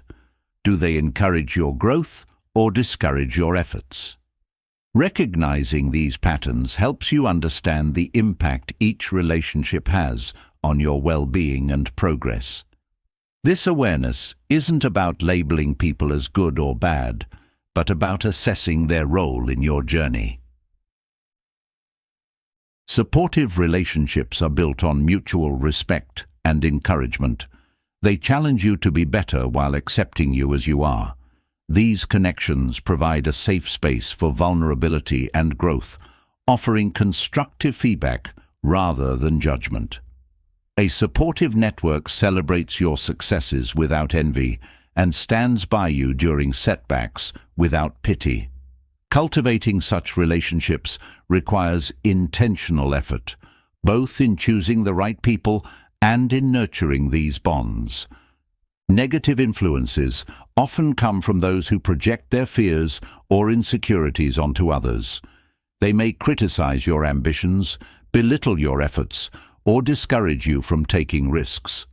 These behaviors are often a reflection of their struggles, but they can create doubt and hesitation in your own mind. Setting boundaries with such individuals protects your mental and emotional space, allowing you to focus on your goals without unnecessary distractions or negativity. Surrounding yourself with people who inspire you is one of the most effective ways to foster growth. These individuals embody qualities you admire, whether it's resilience, creativity, kindness, or determination. Their presence motivates you to rise to their level, not out of competition, but out of a shared commitment to excellence. They serve as role models, showing you what's possible and encouraging you to aim higher. Diversity within your circle is equally important. Engaging with people from different backgrounds, perspectives, and experiences broadens your understanding and enriches your growth. Diverse relationships challenge your assumptions, spark new ideas, and help you see the world from multiple angles. This diversity doesn't just expand your knowledge, it strengthens your ability to adapt, collaborate, and innovate. Building a supportive network also involves reciprocity. Healthy relationships are not one-sided. They require mutual effort and care. Be the kind of friend, mentor, or collaborator you want in your circle. Offer encouragement, share resources, and celebrate others' successes. This reciprocity creates a sense of trust and balance, strengthening your connections and ensuring they're built on mutual respect and support. Your environment extends beyond people to include the spaces and activities you engage with. The media you consume, the places you frequent, and the routines you follow all contribute to your mental and emotional landscape. Curate these elements with the same care you apply to your relationships. Choose environments that inspire creativity, foster learning, and align with your values. These settings amplify the positive influences in your life, reinforcing your growth and aspirations. Re-evaluating your circle doesn't mean cutting ties abruptly or creating conflict. It's about being intentional with your energy and priorities. Some relationships may naturally fade as you grow, while others may require honest conversations about your boundaries and needs. Approach these changes with empathy and understanding, recognizing that everyone is on their own journey. Letting go of relationships that no longer serve you creates space for new connections that align with your current goals and values. Mentorship is another powerful aspect of designing a supportive network. Seek out individuals who have walked the path you aspire to follow. Their guidance can help you navigate challenges, avoid pitfalls, and accelerate your growth. Mentors provide insights and perspectives that expand your understanding, helping you see possibilities you might not have considered. These relationships are not about dependency, but about learning and collaboration. Peer relationships are equally valuable. Surround yourself with people who share your drive, values, and commitment to growth. These peers become accountability partners, pushing you to stay focused and consistent. They understand your struggles and celebrate your victories because they're walking a similar path. Peer support fosters a sense of camaraderie and motivation, reminding you that you're not alone in your journey. Re-evaluating your circle also means recognizing the importance of solitude. While relationships are essential, time alone allows you to reflect, recharge, and reconnect with your own thoughts and goals. Solitude creates a space for self-awareness, helping you understand who you are and what you want without external influences. This clarity strengthens your ability to choose relationships and environments that truly support your growth. Gratitude plays a significant role in nurturing your circle. Appreciate the people who uplift you and let them know how much they mean to you. Expressing gratitude strengthens your connections and fosters a sense of mutual respect and care. It reminds you of the value these relationships bring to your life, deepening your commitment to maintaining and nurturing them. Growth is a dynamic process, and so is your network. As you evolve, your needs and priorities may change, requiring you to reassess and adjust your relationships. This doesn't mean abandoning old friends or mentors, but recognizing when it's time to expand your circle to include new influences that align with your current goals. Growth-oriented relationships adapt and evolve, supporting you through different stages of your journey. The impact of your circle extends beyond your personal growth to the influence you have on others. By surrounding yourself with supportive, inspiring individuals, you create a ripple effect that encourages others to do the same. Your circle becomes a source of collective growth and positive change, amplifying the impact of your efforts and theirs. This shared commitment to growth fosters a sense of community and purpose that enriches everyone involved. Re-evaluating your circle is not a one-time exercise but an ongoing practice. Regularly reflect on your relationships and their impact on your life. Are they helping you grow or holding you back? Are they aligned with your values and goals? This practice ensures that your network remains a source of strength, inspiration, and support as you continue to evolve. Consciously designing your circle is an act of empowerment. It's about taking responsibility for your environment and choosing relationships that align with your highest aspirations. This intentionality transforms your network from a passive influence to an active force in your growth and success. By surrounding yourself with people and environments that inspire and challenge you, you create a foundation for a life of purpose, fulfillment, and impact. As you evaluate the people and influences in your life, it becomes clear that growth stems not only from external support, but also from the internal standards you set for yourself. The most significant competition isn't with others. It's with the person you were yesterday. Progress is rooted in small, consistent actions, the kind that build momentum over time and lead to meaningful change. Daily discipline, often underestimated, is the true measure of long-term success. It's not flashy or dramatic. It's steady, deliberate, and transformative. Discipline begins with commitment, a decision to prioritize your goals over fleeting comfort. It's easy to dream of success or to set ambitious goals, but without daily action, those dreams remain distant. Discipline bridges the gap between intention and achievement, transforming abstract ideas into tangible progress. This commitment doesn't rely on bursts of motivation, which can be unpredictable. It's fueled by a deeper sense of purpose and responsibility. When you focus on competing only with yourself, you shift your perspective from external comparison to personal growth. Comparing yourself to others often leads to frustration or insecurity because you're measuring yourself against variables you can't control. Instead, by focusing on your own progress, you cultivate a sense of fulfillment and pride in your journey. Each small improvement becomes a victory, reinforcing your commitment and building confidence in your ability to grow. Consistency is the cornerstone of discipline. It's not about dramatic efforts or overnight transformations. It's about showing up every day, no matter how small the action. The cumulative effect of consistent effort is profound. Small actions, repeated over time, create habits that compound into significant results. Whether it's dedicating 10 minutes to a skill, choosing healthier meals, or writing a single paragraph each day, these actions build momentum and lay the foundation for long-term success.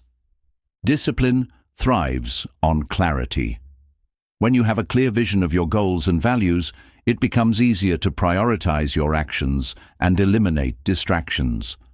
This clarity acts as a compass, guiding your daily choices and ensuring they align with your larger aspirations. Without clarity, it's easy to be swayed by short-term temptations or external pressures, losing sight of what truly matters. Discipline keeps you grounded, reminding you of the bigger picture. Self-awareness is another key to cultivating discipline. Recognize your strengths, weaknesses, and triggers. Understand when you're most productive, what environments support your focus, and what habits hinder your progress. This awareness helps you design routines and strategies that work for you, making discipline feel less like a struggle and more like a natural part of your day. It also allows you to address setbacks with compassion and adaptability rather than self-criticism. Embracing discipline means reframing your mindset about effort and struggle. Society often glorifies ease and convenience, but real growth comes from leaning into discomfort. Discipline requires effort, but this effort's not a burden.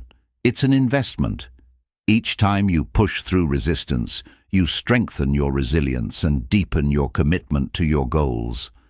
This mindset shift transforms challenges into opportunities, making discipline a source of empowerment rather than restriction. Setting realistic, actionable goals is essential for maintaining discipline. Break larger objectives into smaller, manageable steps that you can tackle daily. This approach not only reduces overwhelm, but also creates a sense of progress and accomplishment. Celebrate these small wins as evidence of your dedication and growth.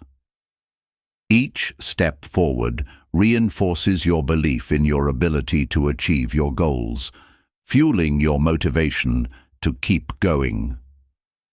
Discipline is deeply connected to self-respect. When you honor your commitments to yourself, you reinforce your sense of integrity and self-worth. Keeping promises to yourself builds trust in your abilities and strengthens your relationship with yourself. This self-trust is a powerful motivator, encouraging you to stay consistent even when challenges arise.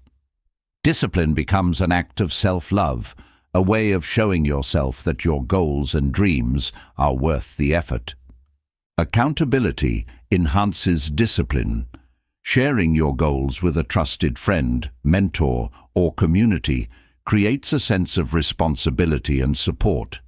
Accountability partners can provide encouragement, celebrate your progress, and help you navigate obstacles. They remind you of your commitments when motivation wanes and inspire you to stay consistent. Knowing that someone else is invested in your success can be a powerful incentive to keep pushing forward. Flexibility within discipline is crucial. While consistency is vital, rigidity can lead to burnout or frustration. Life is unpredictable, and there will be days when things don't go as planned. Adapt your routines and expectations as needed, allowing yourself grace without losing sight of your goals. Flexibility ensures that discipline remains sustainable, supporting your growth without becoming a source of stress or limitation. Mindfulness strengthens discipline by keeping you present and intentional in your actions. When you're mindful, you approach tasks with full attention and focus, reducing the influence of distractions or procrastination. Mindfulness also helps you recognize when your thoughts or emotions are pulling you away from your goals, enabling you to refocus with clarity and purpose. This awareness transforms discipline into a conscious practice rather than a mechanical routine. Your environment plays a significant role in supporting discipline. Create a space that minimizes distractions and fosters productivity. Whether it's a clutter-free workspace, a designated time for exercise, or limiting access to social media, these small changes can have a profound impact on your ability to stay consistent. Surround yourself with tools, resources, and reminders that reinforce your commitment and make it easier to follow through on your goals. Patience is an essential element of discipline. Progress is often slow and incremental, which can be discouraging if you're fixated on immediate results. Discipline teaches you to trust the process and value the journey. Each small step contributes to your larger goals, even if the results aren't immediately visible. Patience allows you to stay committed, knowing that growth and success take time. Discipline also fosters creativity and innovation. When you consistently show up and engage with your work, you create opportunities for inspiration and breakthroughs. Discipline provides the structure that allows creativity to flourish, ensuring that your ideas have the time and space to develop. It's not about forcing creativity, but about creating the conditions for it to thrive through regular practice and effort. Rest and recovery are integral to discipline. Overworking or neglecting self-care can lead to burnout, undermining your ability to stay consistent. Prioritize rest, nutrition, and activities that rejuvenate your mind and body. These practices enhance your energy and focus, ensuring that you can sustain your efforts over the long term. Discipline is not about relentless productivity. It's about maintaining a balanced and sustainable approach to growth. Gratitude enhances discipline by shifting your focus from what's lacking to what's possible.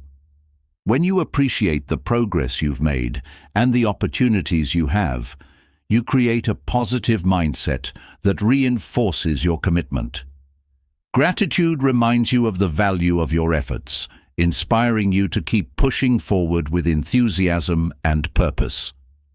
Discipline is not about perfection, but progress.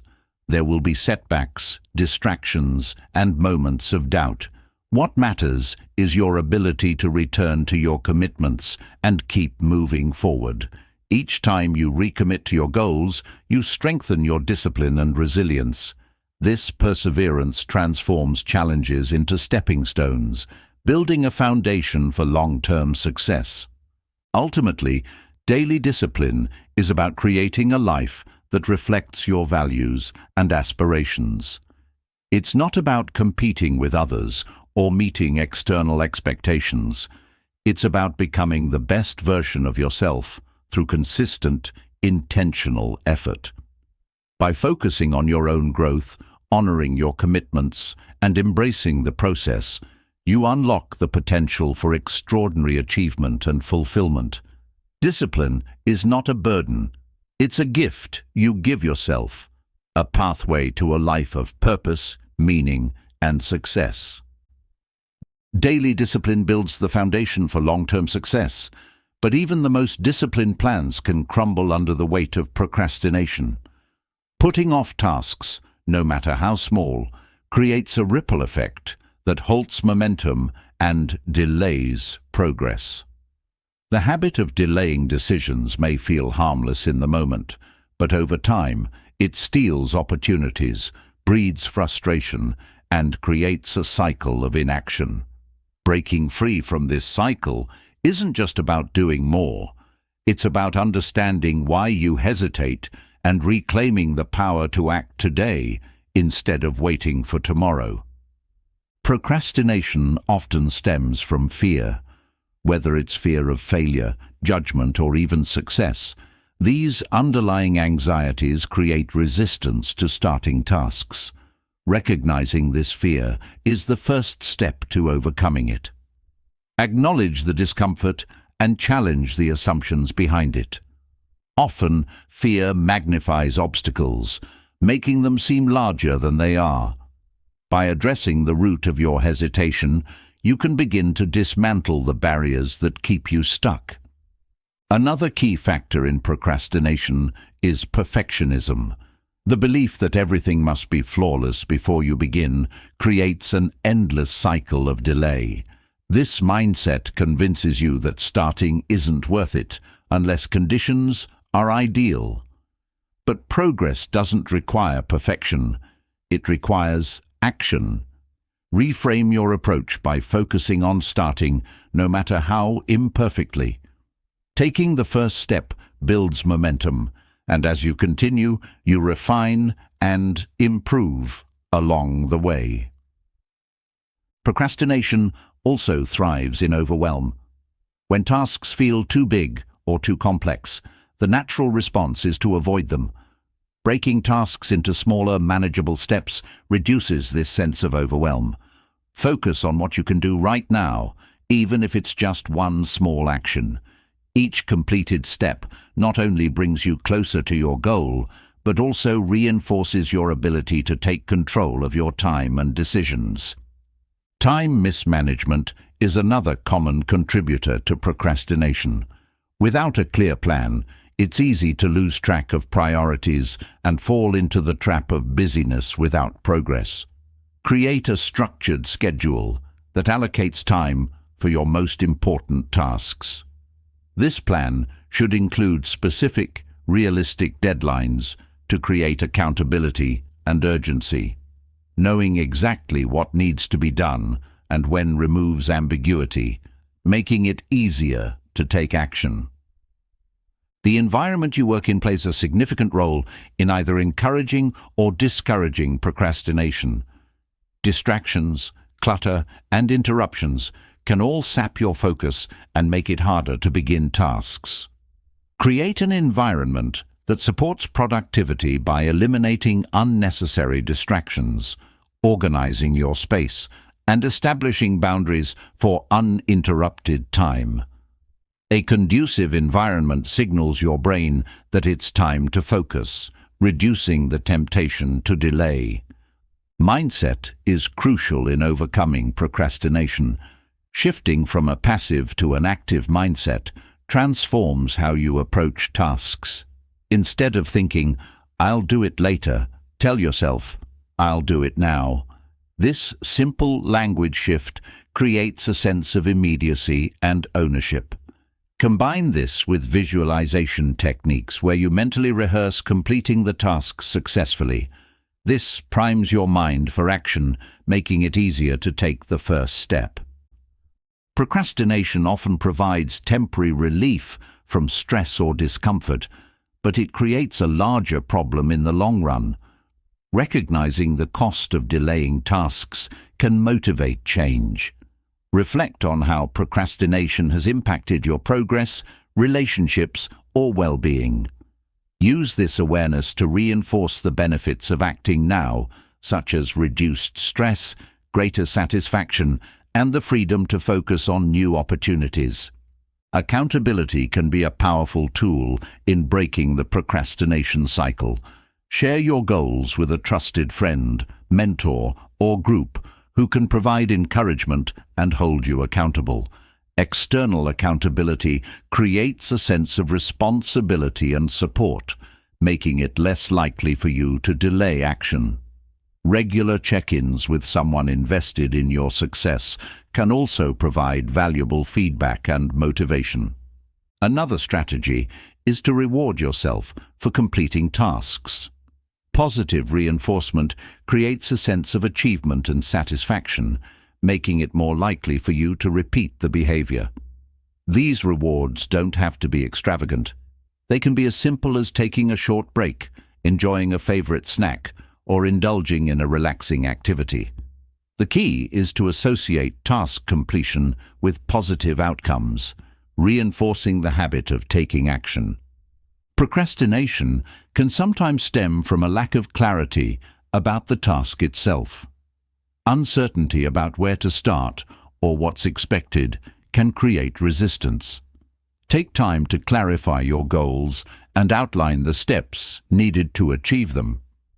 This clarity not only reduces hesitation, but also increases your confidence in your ability to succeed. The more specific your plan, the easier it is to take action. Self-compassion is essential in overcoming procrastination. Beating yourself up for delaying tasks only deepens feelings of guilt and inadequacy, which can perpetuate the cycle. Instead, approach yourself with understanding and kindness. Acknowledge that procrastination is a common struggle and focus on what you can do to move forward. Self-compassion creates a supportive mindset that empowers change without judgment. Procrastination is often linked to low energy levels. When you're tired or burned out, even simple tasks can feel overwhelming. Prioritize self-care practices that enhance your physical and mental energy, such as regular exercise, adequate sleep, and balanced nutrition. A well-rested, energized mind is better equipped to tackle challenges and resist the pull of procrastination. Technology can be both a tool and a distraction in the fight against procrastination. Set boundaries for technology use, such as designated times for checking emails or social media. Use apps or tools that block distractions during focused work periods. Alternatively, leverage technology to support productivity, such as setting reminders, tracking progress, or organizing tasks. The goal is to create a balance where technology serves your goals rather than hinders them. Practicing mindfulness helps you stay present and focused, reducing the urge to procrastinate. When you're mindful, you become more aware of your thoughts and behaviors, allowing you to catch procrastination patterns before they take hold. Mindfulness also helps you approach tasks with greater clarity and intention, making it easier to start and sustain action. Building momentum is a powerful antidote to procrastination. Start with a task that's small or enjoyable to create a sense of progress. Completing even a simple action generates a psychological boost, motivating you to tackle larger or more challenging tasks. This momentum builds confidence and reinforces the habit of taking action, creating a positive cycle of productivity. Fear of failure is one of the most common reasons for procrastination. Reframe failure as a learning opportunity rather than a reflection of your worth. Embrace the idea that mistakes are a natural part of growth and progress. This mindset reduces the pressure to perform perfectly and encourages experimentation and action. The more you act, the more you learn, and the more confident you become in your ability to succeed. Procrastination thrives in ambiguity, so eliminate it by setting clear priorities.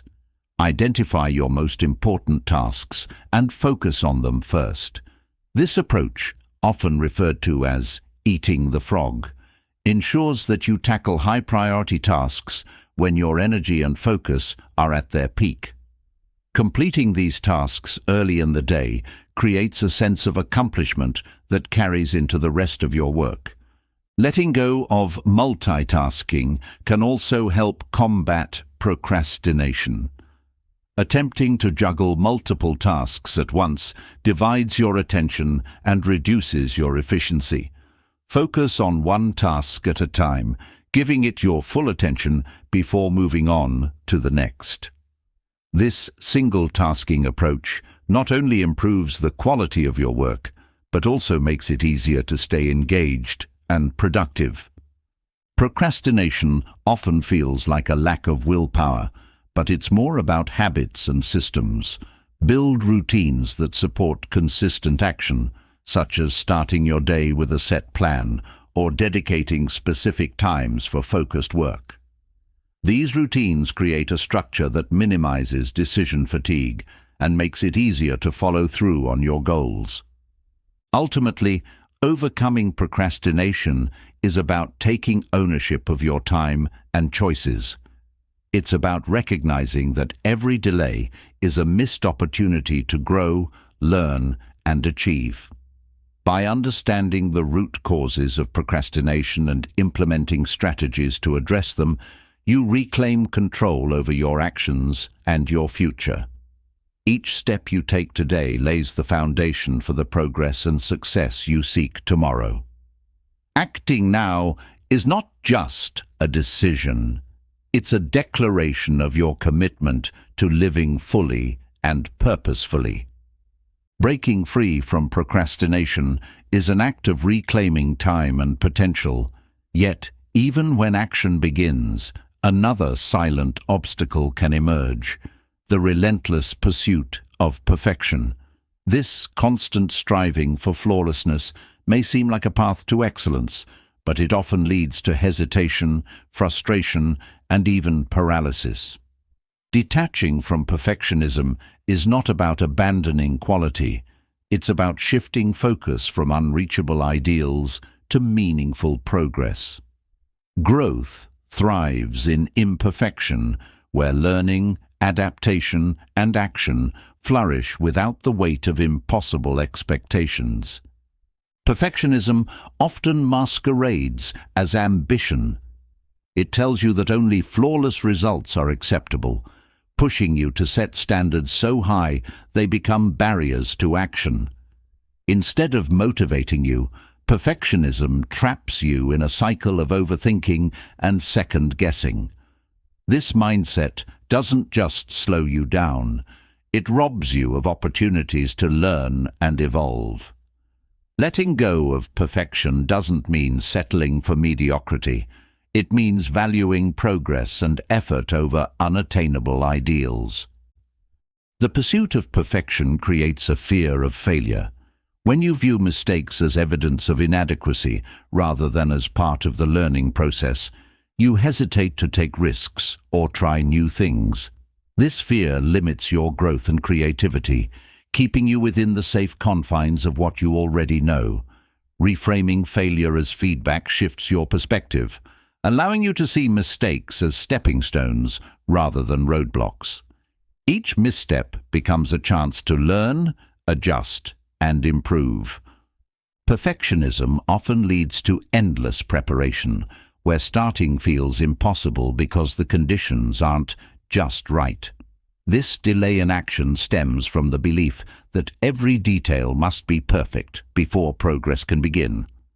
However, growth rarely happens in perfect circumstances. It thrives in motion, in the messy, iterative process of doing and refining. Starting, even imperfectly, generates momentum and clarity, which are far more valuable than static planning. This mindset also creates a cycle of self-criticism. Perfectionists tend to focus on what's wrong or incomplete, overlooking their achievements and strengths. This constant self-critique not only erodes confidence, but also diminishes motivation. Shifting your focus to celebrate progress, no matter how small, builds a sense of accomplishment and reinforces your commitment to growth. Progress isn't about arriving at a flawless endpoint. It's about moving forward consistently. Perfectionism often spills into relationships and collaborations, where the desire for control stifles teamwork and innovation. When you expect perfection from yourself, you may unconsciously impose those expectations on others, creating tension and limiting creativity. Embracing imperfection fosters empathy and collaboration, allowing you to value diverse perspectives and approaches.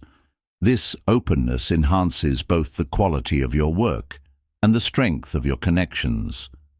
Detaching from perfectionism requires embracing vulnerability. Acknowledging that you don't have all the answers or that your work may have flaws is a powerful act of courage. Vulnerability allows you to take risks, seek feedback, and grow without the fear of judgment. It reminds you that imperfection is not a weakness, but a natural part of being human. This acceptance creates a foundation for authentic growth and connection. One practical way to overcome perfectionism is to set realistic goals.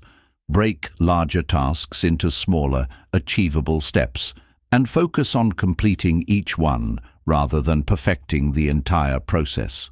These smaller goals reduce overwhelm and create a sense of progress. They remind you that excellence is built through consistent effort, not unattainable standards. Another strategy is to establish a good enough mindset. Recognize when a task meets the necessary criteria and resist the urge to endlessly refine it. This doesn't mean lowering your standards, but rather acknowledging that perfecting every detail often has diminishing returns. Knowing when to move on allows you to allocate your time and energy more effectively, prioritizing what truly matters. Perfectionism also thrives on external validation. When your sense of worth is tied to how others perceive your work, the pressure to meet their expectations becomes overwhelming. Detaching from this need for approval allows you to create and grow on your terms. Focus on aligning your efforts with your values and goals, rather than seeking validation from others. This internal alignment fosters a sense of fulfillment and authenticity. Gratitude is a powerful antidote to perfectionism. When you appreciate what you've accomplished and the progress you've made, you shift your focus from what's lacking to what's possible. Gratitude reminds you that growth is a journey, not a destination, and that each step forward is worth celebrating. This perspective creates a sense of abundance and possibility, reducing the hold of perfectionism. Mindfulness also plays a crucial role in detaching from perfectionism. By staying present and focused on the task at hand, you reduce the tendency to overanalyze or worry about outcomes. Mindfulness helps you approach each moment with curiosity and intention, allowing you to fully engage with your work without the weight of perfectionist expectations. This practice cultivates a sense of flow and satisfaction, making the process itself rewarding. Self-compassion is essential in breaking free from perfectionism. Treat yourself with the same kindness and understanding you would offer a friend. Recognize that imperfection is a universal experience, and that growth comes from learning and adapting. Self-compassion creates a supportive inner dialogue, empowering you to take risks and embrace challenges without fear of failure or judgment. Learning to prioritize is another key step. Perfectionists often get caught up in minor details, losing sight of the bigger picture. Focus on what truly matters and let go of the rest. This prioritization helps you allocate your time and energy to tasks that have the greatest impact, ensuring that your efforts align with your goals and values. Perfectionism can also stifle creativity. The fear of producing anything less than perfect discourages experimentation and innovation. Embrace a mindset of play and exploration, where mistakes are seen as opportunities for discovery rather than failures. Creativity flourishes when you give yourself permission to try, fail, and try again. This freedom not only enhances your work, but also makes the process more enjoyable. Detaching from perfectionism doesn't mean abandoning excellence. It means redefining it. Excellence is not about flawless outcomes, but about the dedication, effort, and growth you bring to your work. It's about striving for improvement rather than perfection and valuing progress over appearance. This redefinition liberates you from the constraints of perfectionism, allowing you to pursue your goals with purpose and passion. Ultimately, letting go of perfectionism is about embracing your humanity. It's about recognizing that growth is messy, that progress is imperfect, and that each step forward is a victory in itself. By focusing on progress rather than perfection, you unlock the freedom to create, learn, and thrive without the weight of unrealistic expectations. You discover that true growth lies not in being flawless, but in being fearless, taking action, and finding joy in the journey. Detaching from perfectionism opens the door to authenticity and growth, but the freedom it provides is only meaningful when it's directed with purpose. Life, in its fleeting nature, offers moments that either pass unnoticed or are transformed into building blocks of fulfillment. Living with intention is about ensuring each choice aligns with your values, each action serves a purpose, and every moment contributes to the larger story you're writing. It's not about grand gestures, but about clarity and alignment in the smallest of decisions that shape your days and, ultimately, your life. Intention begins with self-awareness. To live intentionally, you must first understand your values, what truly matters to you. Without this clarity, it's easy to drift, reacting to external demands and influences, rather than steering your life in a direction that resonates with your core beliefs. Reflecting on your values helps you identify what brings you joy, purpose, and a sense of accomplishment. This understanding becomes the compass that guides your actions and decisions, ensuring they lead to a meaningful destination. When your actions align with your values, you experience a sense of harmony that transcends fleeting achievements. This alignment creates a foundation for lasting fulfillment because it connects what you do with who you are. Each step, no matter how small, contributes to a life that feels authentic and purposeful. This connection between action and identity gives your efforts meaning and transforms even mundane tasks into acts of significance. Intention also requires mindfulness. It's about being present and fully engaged in the moment rather than rushing through life on autopilot. Mindfulness helps you approach each task with awareness and purpose, allowing you to give your full attention to what matters most. This presence not only enhances the quality of your work, but also deepens your connection to the people and experiences in your life. By focusing on the here and now, you cultivate a richer, more meaningful existence.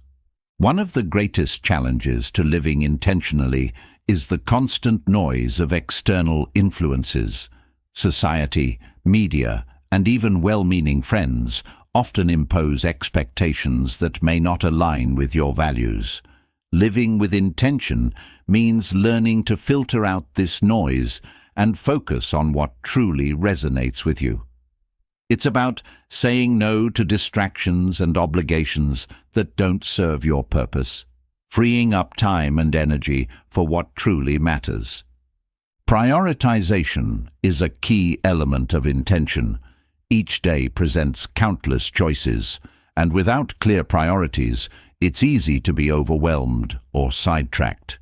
Identify the tasks and commitments that align with your goals and values, and give them your full attention. This doesn't mean neglecting responsibilities, but rather approaching them with purpose and focus. By prioritizing intentionally, you create space for what enriches your life while letting go of what doesn't. Living with intention also involves embracing simplicity. In a world that often equates more with better, it's easy to accumulate commitments, possessions, and goals that complicate life rather than enhance it. Intention invites you to strip away the unnecessary and focus on what brings you genuine fulfillment. This simplicity isn't about deprivation, but about clarity, making room for the things that truly matter and discarding the rest. Gratitude is a powerful practice for living with intention. When you appreciate what you have, you're less likely to chase after things that don't align with your values. Gratitude shifts your focus from lack to abundance, reminding you of the richness already present in your life. This perspective not only deepens your sense of fulfillment, but also helps you make choices that honor and amplify the good in your life. Intention transforms how you approach challenges and setbacks. Instead of viewing them as obstacles, you see them as opportunities to learn, grow, and realign with your values. This mindset fosters resilience and adaptability, enabling you to navigate life's uncertainties with grace and purpose. Each challenge becomes a chance to reaffirm your commitment to living a meaningful life, turning adversity into a catalyst for growth. Another aspect of intentional living is the cultivation of meaningful relationships. The people you surround yourself with have a profound impact on your journey. Intention invites you to nurture connections that uplift, inspire, and support you, while letting go of those that drain or detract from your purpose. This doesn't mean cutting ties abruptly, but rather investing your time and energy in relationships that align with your values and contribute to mutual growth. Living intentionally also means embracing responsibility. When you take ownership of your choices and actions, you empower yourself to create a life that reflects your values. This responsibility is not a burden but a privilege, the recognition that you have the power to shape your path. By acknowledging this agency, you free yourself from the victim mindset and step into the role of the creator of your life. Flexibility is essential in intentional living. While clarity and focus are important, rigidity can stifle growth and creativity. Life is dynamic, and your values and priorities may evolve over time. Living with intention means being open to change and willing to adapt your approach as needed. This flexibility ensures that your life remains aligned with your current self, allowing you to grow and thrive without being confined by outdated goals or expectations. Purposeful action is at the heart of intentional living. Each choice, no matter how small, contributes to the life you're building. This doesn't mean every moment must be productive, but that each decision should reflect your values and priorities. Purposeful action turns routine tasks into meaningful practices and transforms aspirations into achievements. It reminds you that every step forward, no matter how small, is a step toward fulfillment. Living with intention also involves celebrating progress. Recognize and honor the steps you've taken toward your goals, no matter how incremental they may seem.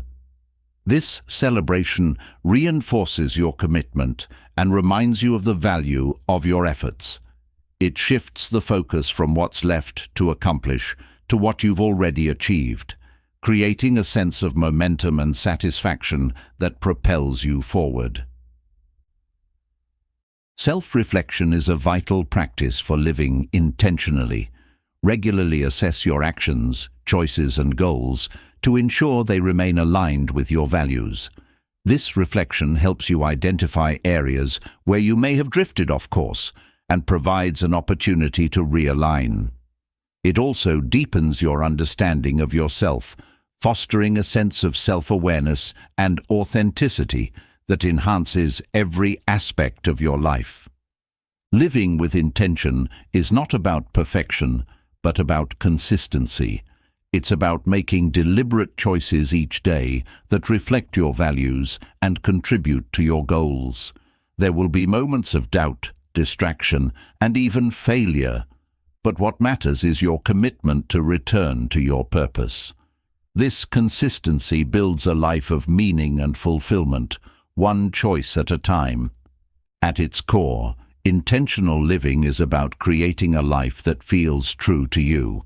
It's about aligning your actions with your values, embracing the present moment, and pursuing what brings you joy and purpose. This alignment doesn't happen overnight, but through mindful choices and consistent effort, you build a life that resonates deeply with who you are and who you aspire to be.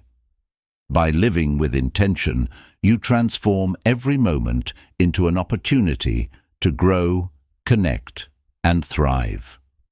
Living with intention is about aligning actions with values, but sometimes the most intentional act is choosing silence. Marcus Aurelius, the Stoic philosopher and Roman emperor, often spoke of the power of restraint, particularly in speech. There are moments when silence becomes a virtue, a way to preserve your energy, maintain your composure, and act with wisdom. Knowing when to hold your tongue is not weakness, it is strength, harnessed with purpose. In a world that celebrates noise, mastering the art of silence can be transformative. Silence is a shield against impulsive reactions. When faced with provocation, responding without thought often escalates conflict. In silence, you create a pause, a space to assess the situation calmly and choose your response wisely. This pause protects you from saying words you might regret and allows you to maintain your integrity. By refraining from immediate reactions, you demonstrate control over your emotions and actions, a hallmark of Stoic strength. There are moments when silence allows you to observe and understand more deeply. Words can sometimes obscure the truth, while silence gives space for clarity. Listening intently without the urge to interject shows humility and respect. It signals that you value understanding over being understood. In conversations, this quiet presence can build trust and foster deeper connections, as others feel heard and acknowledged without interruption. Silence is also a boundary. It communicates what you will and will not engage with, without the need for confrontation. In situations where words might be used to manipulate or provoke, silence denies the other party the reaction they seek. This refusal to engage in futile arguments or drama is a form of self-preservation.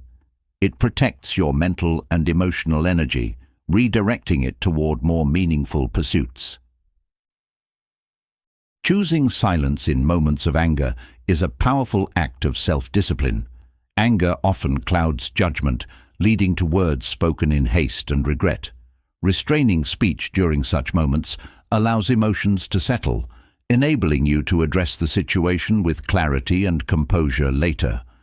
This practice not only prevents unnecessary conflict, but also strengthens your ability to manage emotions effectively. There are situations where silence demonstrates wisdom and discretion.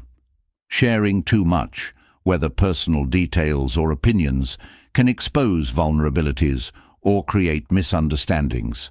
Knowing what to share and what to withhold is an art. Silence can convey confidence and maturity, showing that you do not feel the need to prove yourself or seek validation through excessive words. This restraint often earns respect and trust. Silence is also a response to gossip or negativity. Engaging in or reacting to such conversations only perpetuates them, while silence can dissolve their momentum. Refusing to participate in harmful dialogue demonstrates integrity and a commitment to higher values.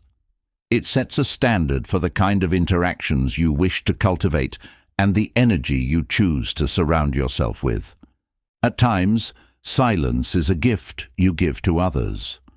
Allowing someone the space to express themselves fully without interruption shows empathy and compassion.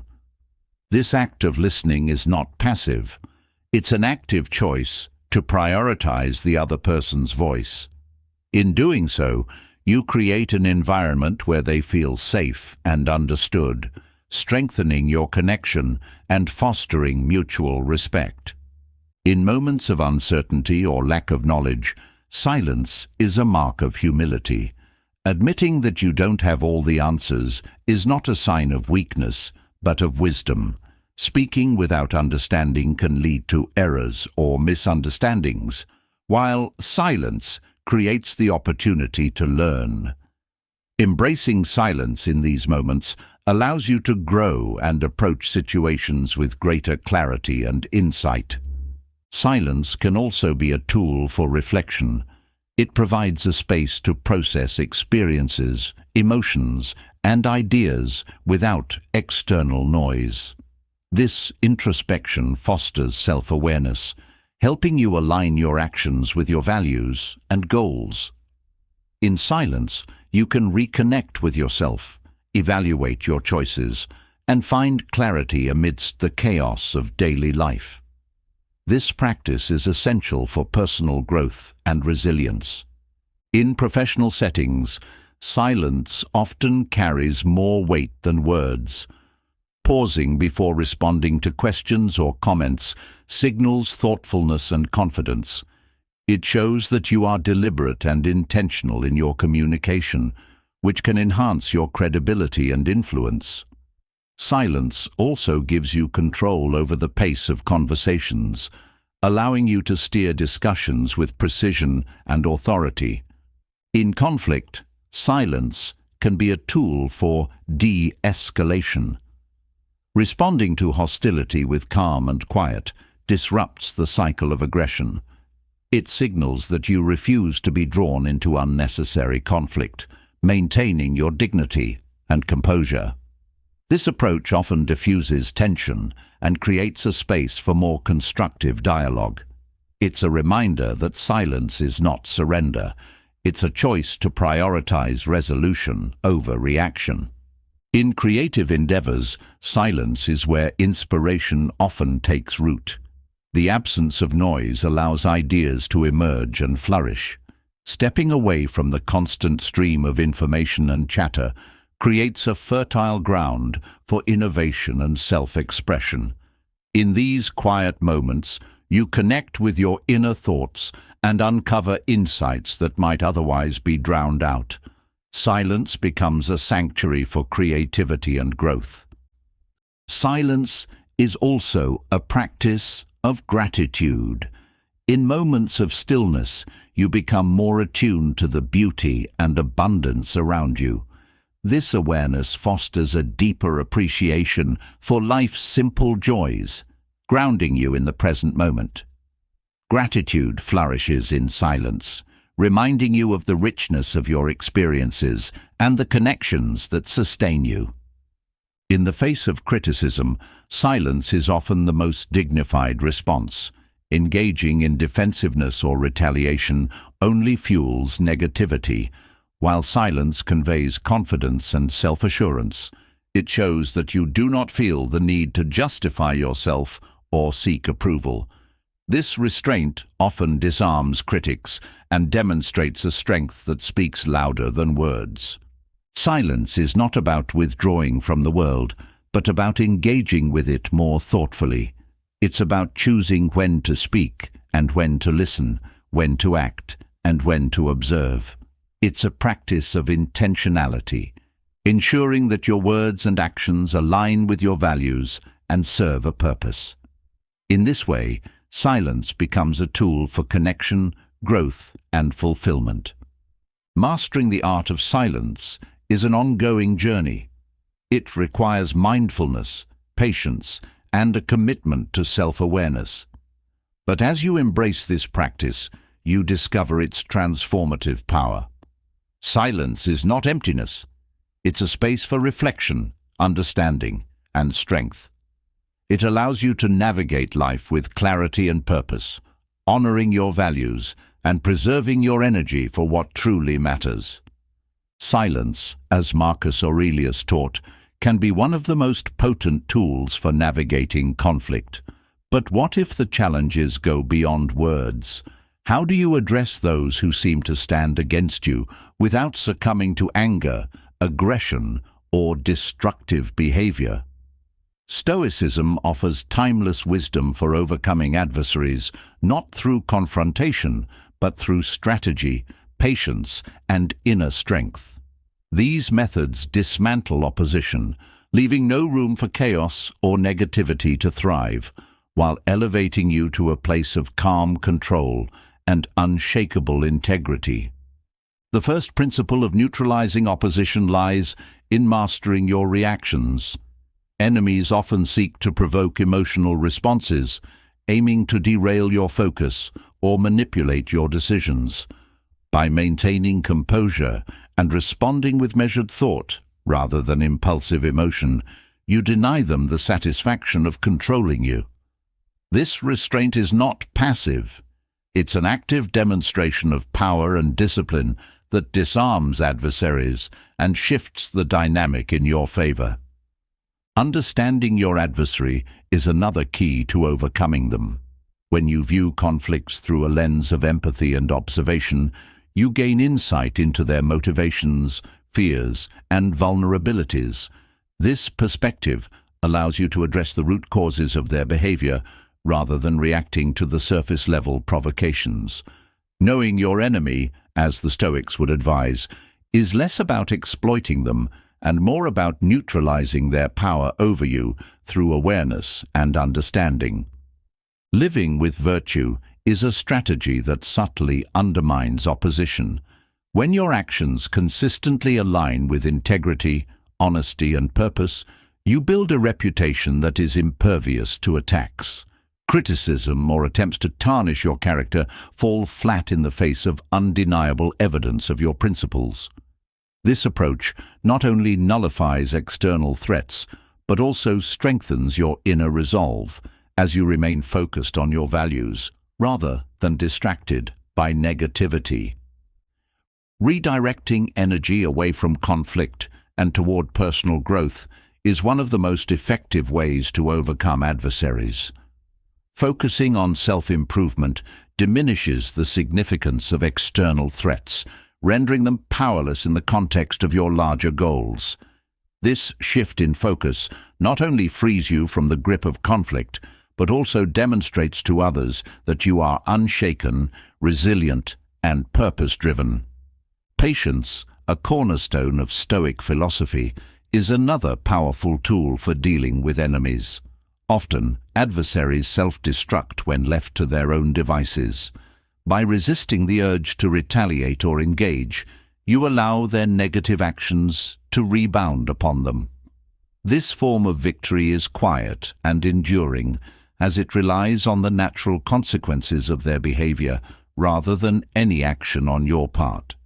Patience also preserves your energy, ensuring it is spent on what truly matters. Setting boundaries is an essential practice for maintaining peace and neutralizing negativity. Enemies thrive when they can infiltrate your life or thoughts, but clear boundaries deny them this access. These boundaries are not walls, but filters, allowing you to protect your space while remaining open to positive influences. They demonstrate respect for yourself and your priorities, which often compels others to respect them as well. Transforming adversity into opportunity is a hallmark of Stoic strength. Challenges posed by enemies can be reframed as tests of character or catalysts for growth. Each encounter becomes a chance to practice resilience, creativity, and discipline. This mindset shift robs your adversaries of their power, as their attempts to harm or hinder you instead fuel your progress. Turning obstacles into stepping stones demonstrates the ultimate form of triumph. Forgiveness, often seen as a weakness, is a profound act of strength in the Stoic tradition. Letting go of grudges frees you from the emotional weight of resentment, allowing you to focus on what truly matters. This forgiveness is not about condoning harmful behavior, but about refusing to let it consume you. It disarms enemies by showing that their actions have no hold over you, leaving them powerless in the face of your unshakable calm. Using reason over emotion in conflicts is a principle that Marcus Aurelius often emphasized. Logic and clarity of thought cut through the noise of emotional disputes, exposing the weaknesses in an adversary's arguments or actions. This rational approach not only resolves conflicts more effectively, but also prevents escalation, as reason fosters understanding and diffuses tension. Your ability to remain calm and logical often inspires respect, even from those who oppose you. Focusing on your own sphere of control is another way to undermine enemies without direct confrontation. The Stoic dichotomy of control teaches that you cannot change others' actions, only your response to them. By dedicating your energy to what you can influence, your thoughts, choices, and actions, you render external opposition irrelevant. This focus on self-mastery creates a sense of empowerment that adversaries cannot disrupt. Leading by example is a subtle yet powerful way to dismantle opposition. When you consistently demonstrate integrity, kindness, and strength, you challenge others to reflect on their own behavior. This approach often inspires change without direct confrontation, as people are drawn to emulate positive examples. Your actions become a quiet but undeniable force for good, shifting dynamics and disarming negativity through inspiration rather than force. Gratitude is an unexpected but transformative tool for overcoming enemies. When you focus on what you are grateful for, you shift your perspective from what's wrong to what's right.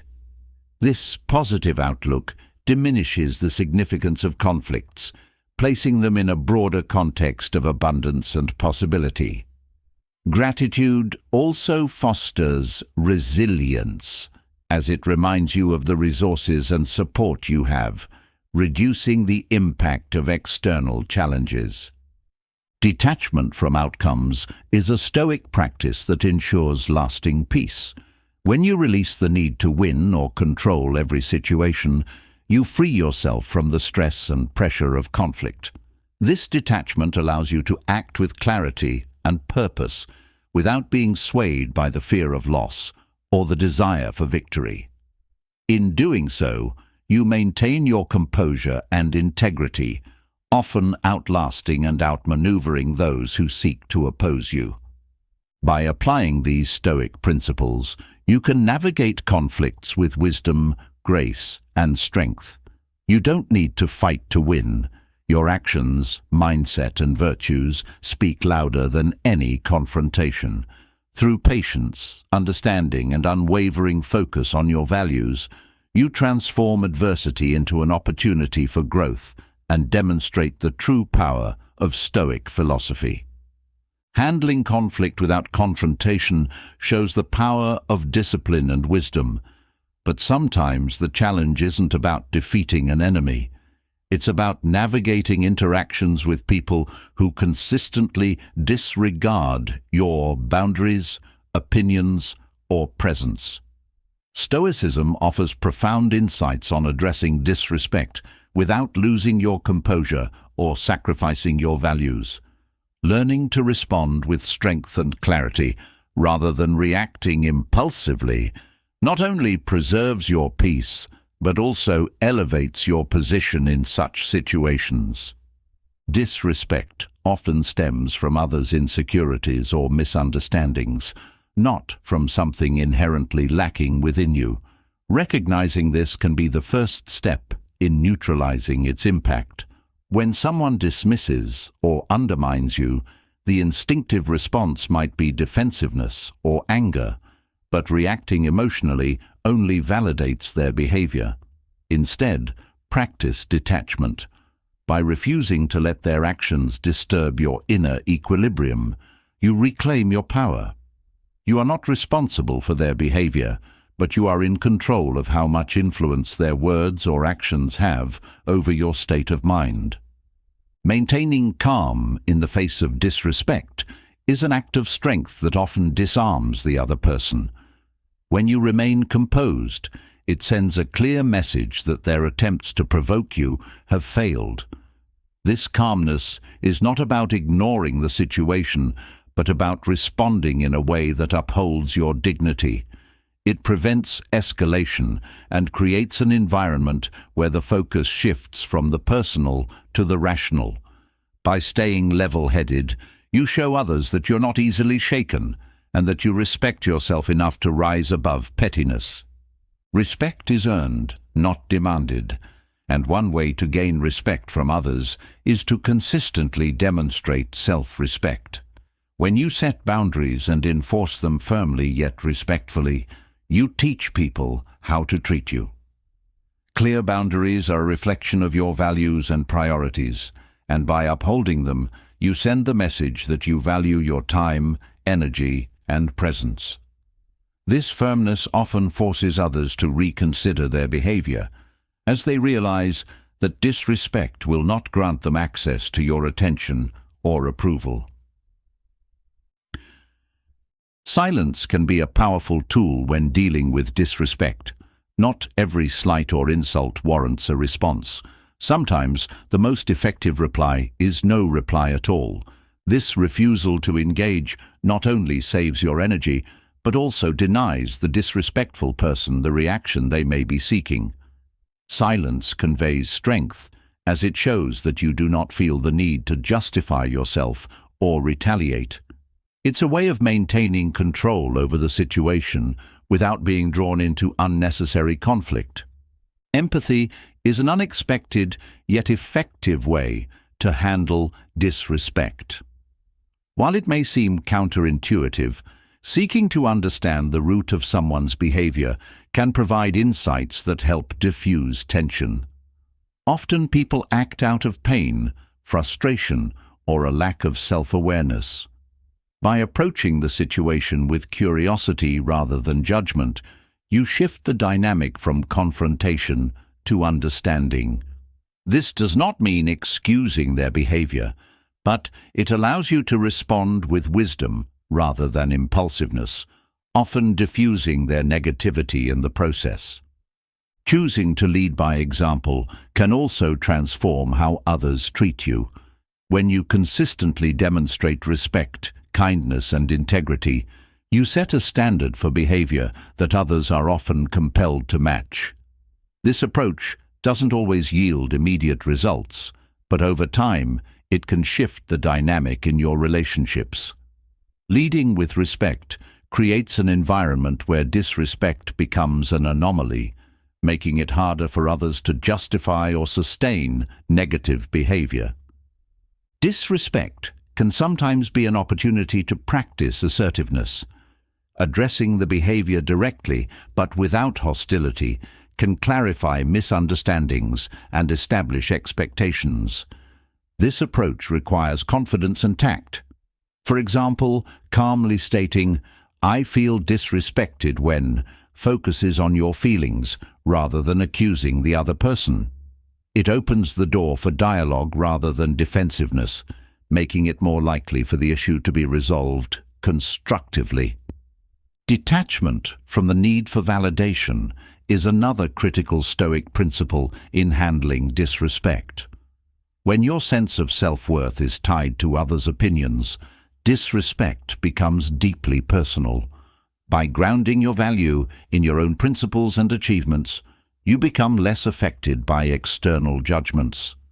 This inner strength creates a barrier against negativity, allowing you to remain focused on your goals and values rather than being derailed by others' actions. Focusing on what you can control is a cornerstone of Stoic philosophy and applies directly to handling disrespect.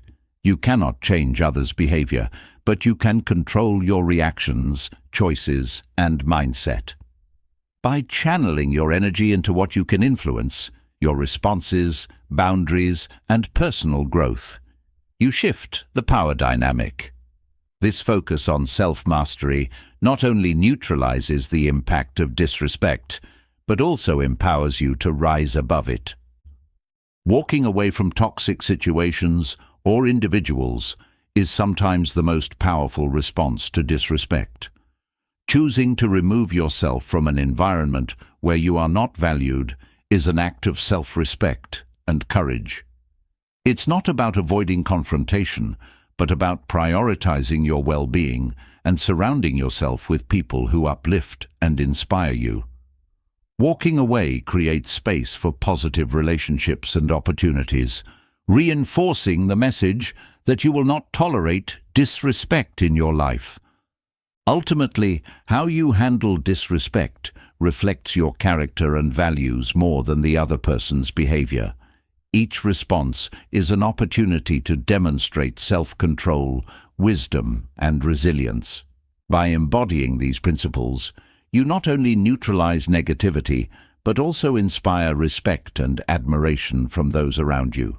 Stoicism teaches that the greatest victories are those won within, and mastering the art of handling disrespect is a profound testament to that truth. Handling disrespect with wisdom and resilience sets the stage for every new day to begin with strength and purpose. How you choose to approach your mornings, particularly in the Stoic tradition, shapes the course of your entire day. A morning grounded in reflection, intentionality, and discipline is not just a routine. It's a foundation for a life guided by clarity and inner peace. Each morning presents an opportunity to align your thoughts, actions, and spirit, ensuring you navigate life's complexities with the calm and strength of a Stoic. The first moments of the morning are powerful as they set the tone for everything that follows. Waking with gratitude for the day ahead transforms what could feel ordinary into something significant. This gratitude is not just for monumental blessings, but for the simple yet profound gift of another day, to live, grow, and make meaningful choices. By beginning your day with this mindset, you cultivate an appreciation that strengthens your ability to face challenges and embrace opportunities with equal grace. Reflection is an essential part of the Stoic morning. Before the day unfolds, taking time to review your intentions and values provides clarity and focus. This isn't about overwhelming yourself with a to-do list, but about centering your actions around what truly matters. Reflection serves as a compass, ensuring that your decisions align with your principles and long-term goals. It encourages you to anticipate difficulties without fear, preparing you to meet them with resilience and resolve. Another cornerstone of a Stoic morning is practicing mindfulness. Engaging with the present moment, free from distractions or rushing, grounds you in reality. Whether it's savoring your first cup of tea or taking a quiet walk, mindfulness allows you to start the day with calm rather than chaos. This presence of mind enhances your ability to handle tasks and interactions with greater clarity and intention throughout the day. Physical movement plays a crucial role in the Stoic approach to mornings. Exercise, whether it's stretching, walking, or something more vigorous, connects the mind and body, energizing both. Movement serves not only as a way to maintain health, but also as a practice of discipline. It teaches you to embrace discomfort and cultivate strength, both of which are central to Stoic philosophy. Beginning the day with physical activity reinforces your commitment to caring for yourself and approaching life with vitality. Journaling, a practice deeply valued by Stoics like Marcus Aurelius, offers another layer of morning reflection. Writing down your thoughts, challenges, and intentions allows you to process emotions, clarify priorities, and track progress. It's a space for self-examination, where you can confront your fears, celebrate your achievements, and remind yourself of the virtues you aim to embody. A few minutes of honest writing each morning can transform the way you approach your day, fostering self-awareness and purposeful action. Setting boundaries with technology in the morning preserves your focus and energy. Reaching for your phone first thing often invites distractions, stress, and unnecessary noise into your mind before the day has truly begun. Instead, dedicating the initial moments of your morning to quiet and intentional practices ensures that you are proactive rather than reactive. This boundary protects your mental clarity and strengthens your ability to prioritize what truly matters. Visualizing the day ahead with Stoic principles provides a sense of direction and preparedness. Envisioning potential challenges and how you will respond to them fosters confidence and composure. This isn't about dwelling on worst-case scenarios, but about equipping yourself to navigate the unexpected with grace. Visualization strengthens your ability to approach each situation calmly, reminding you that you have the tools to handle whatever comes your way. Acts of kindness, even small ones, can be a powerful way to begin the day. Whether it's a kind word, a thoughtful gesture, or offering help, these actions reinforce your connection to others and your commitment to living virtuously. Kindness aligns with the Stoic value of contributing to the greater good, and starting your day by uplifting others often creates a ripple effect of positivity that carries into the rest of your interactions. Meditation or quiet contemplation offers another way to anchor your morning in Stoic wisdom. This practice creates space for stillness, allowing you to center yourself before the demands of the day begin. Meditation isn't about silencing your thoughts, but about observing them without judgment, fostering a sense of inner peace. This calm foundation enhances your ability to remain focused and composed, no matter what the day brings. Reviewing your priorities each morning ensures that your time and energy are spent on what truly matters. Identifying your most important tasks and aligning them with your values prevents you from being overwhelmed by trivial distractions. This clarity helps you approach your day with purpose and ensures that your actions contribute to your long-term goals and aspirations. It reminds you that every decision, no matter how small, shapes the life you are building. Embracing the inevitability of challenges prepares you to face them with resilience. A Stoic morning routine doesn't ignore the difficulties that may arise, but acknowledges them with courage and composure. By reminding yourself that challenges are opportunities for growth, you reframe obstacles as integral parts of your journey. This mindset empowers you to meet adversity with strength and turn setbacks into lessons. A commitment to lifelong learning can also enrich your mornings. Reading or listening to wisdom from Stoic texts or other sources of inspiration expands your perspective and deepens your understanding. This practice not only enhances your knowledge, but also serves as a reminder of the values and principles you strive to embody.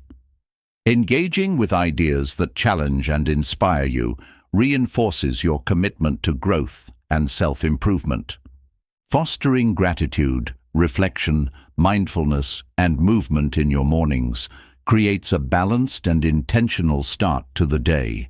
By weaving these practices together, you build a foundation that supports resilience, focus, and peace. A Stoic morning routine isn't about rigid rules, but about cultivating habits that align with your values and set the tone for a life lived with purpose and grace. Each morning becomes an opportunity to reconnect with your principles, prepare for the day ahead, and approach life with clarity and strength. Through these practices, you transform the ordinary into the extraordinary, shaping not just your day, but your entire life. A morning grounded in intention lays the foundation for a purposeful day, but the journey toward transformation requires something deeper. The Stoics left us a timeless roadmap to shift perspectives, reshape habits, and unlock a richer, more meaningful life. These principles are not abstract ideals. They are practical tools to apply immediately, capable of reshaping your reality and sharpening your focus on what truly matters. Transformation is not about waiting for the perfect moment. It begins with deliberate action today. The first principle is the understanding of control, recognizing the distinction between what is within your power and what is beyond it liberates your mind from unnecessary worry. External circumstances, others' opinions, outcomes, and the chaos of the world are not yours to govern. What lies within your domain are your thoughts, choices, and responses. Focusing only on what you can influence transforms frustration into empowerment, allowing you to face challenges with composure and resolve. Accepting impermanence is a key to emotional balance. Everything in life is transient: relationships, possessions, successes, and struggles. This truth is not meant to instill fear, but to inspire gratitude for the present and perspective for the future. When you embrace impermanence, you free yourself from the weight of attachment. By valuing what you have while it lasts, you cultivate contentment, and when it's time to let go, you do so with grace, unburdened by regret. Living according to nature, as the Stoics taught, is about aligning yourself with the flow of life rather than resisting it. This principle encourages harmony with the world and with your own character. It reminds you to honor your responsibilities, contribute to the greater good, and act with virtue in all circumstances. Aligning with nature also means accepting setbacks as part of life's natural rhythm, transforming resistance into resilience. The principle of rationality underscores the power of reason over emotion. While emotions are natural and valid, they often cloud judgment and lead to impulsive decisions. By approaching situations with clarity and logic, you gain control over your reactions and can act in ways that align with your long-term values. Rationality allows you to remain calm in the face of adversity, focusing on solutions rather than problems. Embracing discomfort as a path to growth is another transformative principle. Avoiding difficulty may provide temporary relief, but it often leads to stagnation. Facing challenges head-on builds resilience, strengthens character, and prepares you for greater obstacles. The Stoics believed that adversity is a teacher, offering lessons that refine and fortify the soul. By welcoming discomfort, you develop the courage and tenacity to overcome life's trials. The practice of gratitude shifts your focus from what is lacking to what is abundant. Gratitude is not a denial of life's difficulties, but an acknowledgement of its blessings, even amidst hardship. It fosters a mindset of appreciation and contentment, reducing envy and dissatisfaction. By starting and ending each day with gratitude, you anchor yourself in positivity, which fuels motivation and enhances resilience. The concept of memento mori, or remembering mortality, brings clarity to your priorities. Reflecting on the finite nature of life is not morbid, but liberating. It reminds you to spend your time wisely, focus on meaningful pursuits, and let go of trivial concerns. When you live with the awareness that life is fleeting, you approach each moment with intention, ensuring your actions align with your deeper values. Forgiveness, both for yourself and others, is a principle that releases emotional burdens. Holding on to resentment or self-blame only perpetuates suffering. Forgiveness is not about condoning wrongdoing, but about freeing yourself from its grip. It allows you to move forward unencumbered, focusing on growth and healing. By practicing forgiveness, you reclaim your peace and create space for new possibilities. Cultivating humility is essential for transformation. Acknowledging your limitations and being open to learning fosters growth and deepens your connections with others. Humility does not diminish your worth. It enhances it by showing that you value truth and progress over ego. This mindset allows you to approach challenges with curiosity and openness, continually refining your character. Detachment from outcomes is a principle that empowers you to act without fear or hesitation. By focusing on the process rather than the result, you free yourself from the anxiety of success or failure. Detachment fosters resilience as you remain committed to your efforts regardless of external recognition or rewards. It ensures that your actions are guided by integrity and purpose, not by the need for validation. Self-reflection is the cornerstone of Stoic transformation. Taking time to assess your actions, thoughts, and motivations creates self-awareness and clarity. Reflection is not about self-criticism, but about understanding yourself deeply, identifying areas for improvement, and celebrating progress. It's a practice of honesty and growth that helps you align your life with your values and goals. Living with purpose ties all these principles together. Purpose is the guiding force that gives meaning to your actions and direction to your life. It's about knowing what you stand for and ensuring that your choices reflect those convictions. Living with purpose creates a sense of fulfillment and clarity, allowing you to navigate life's complexities with confidence and grace. These Stoic principles are not merely ideas, they are tools for immediate action. By integrating them into your daily life, you transform not only how you approach challenges, but also how you experience joy, connection, and growth. Each principle builds upon the last, creating a framework for a life of meaning, resilience, and fulfillment.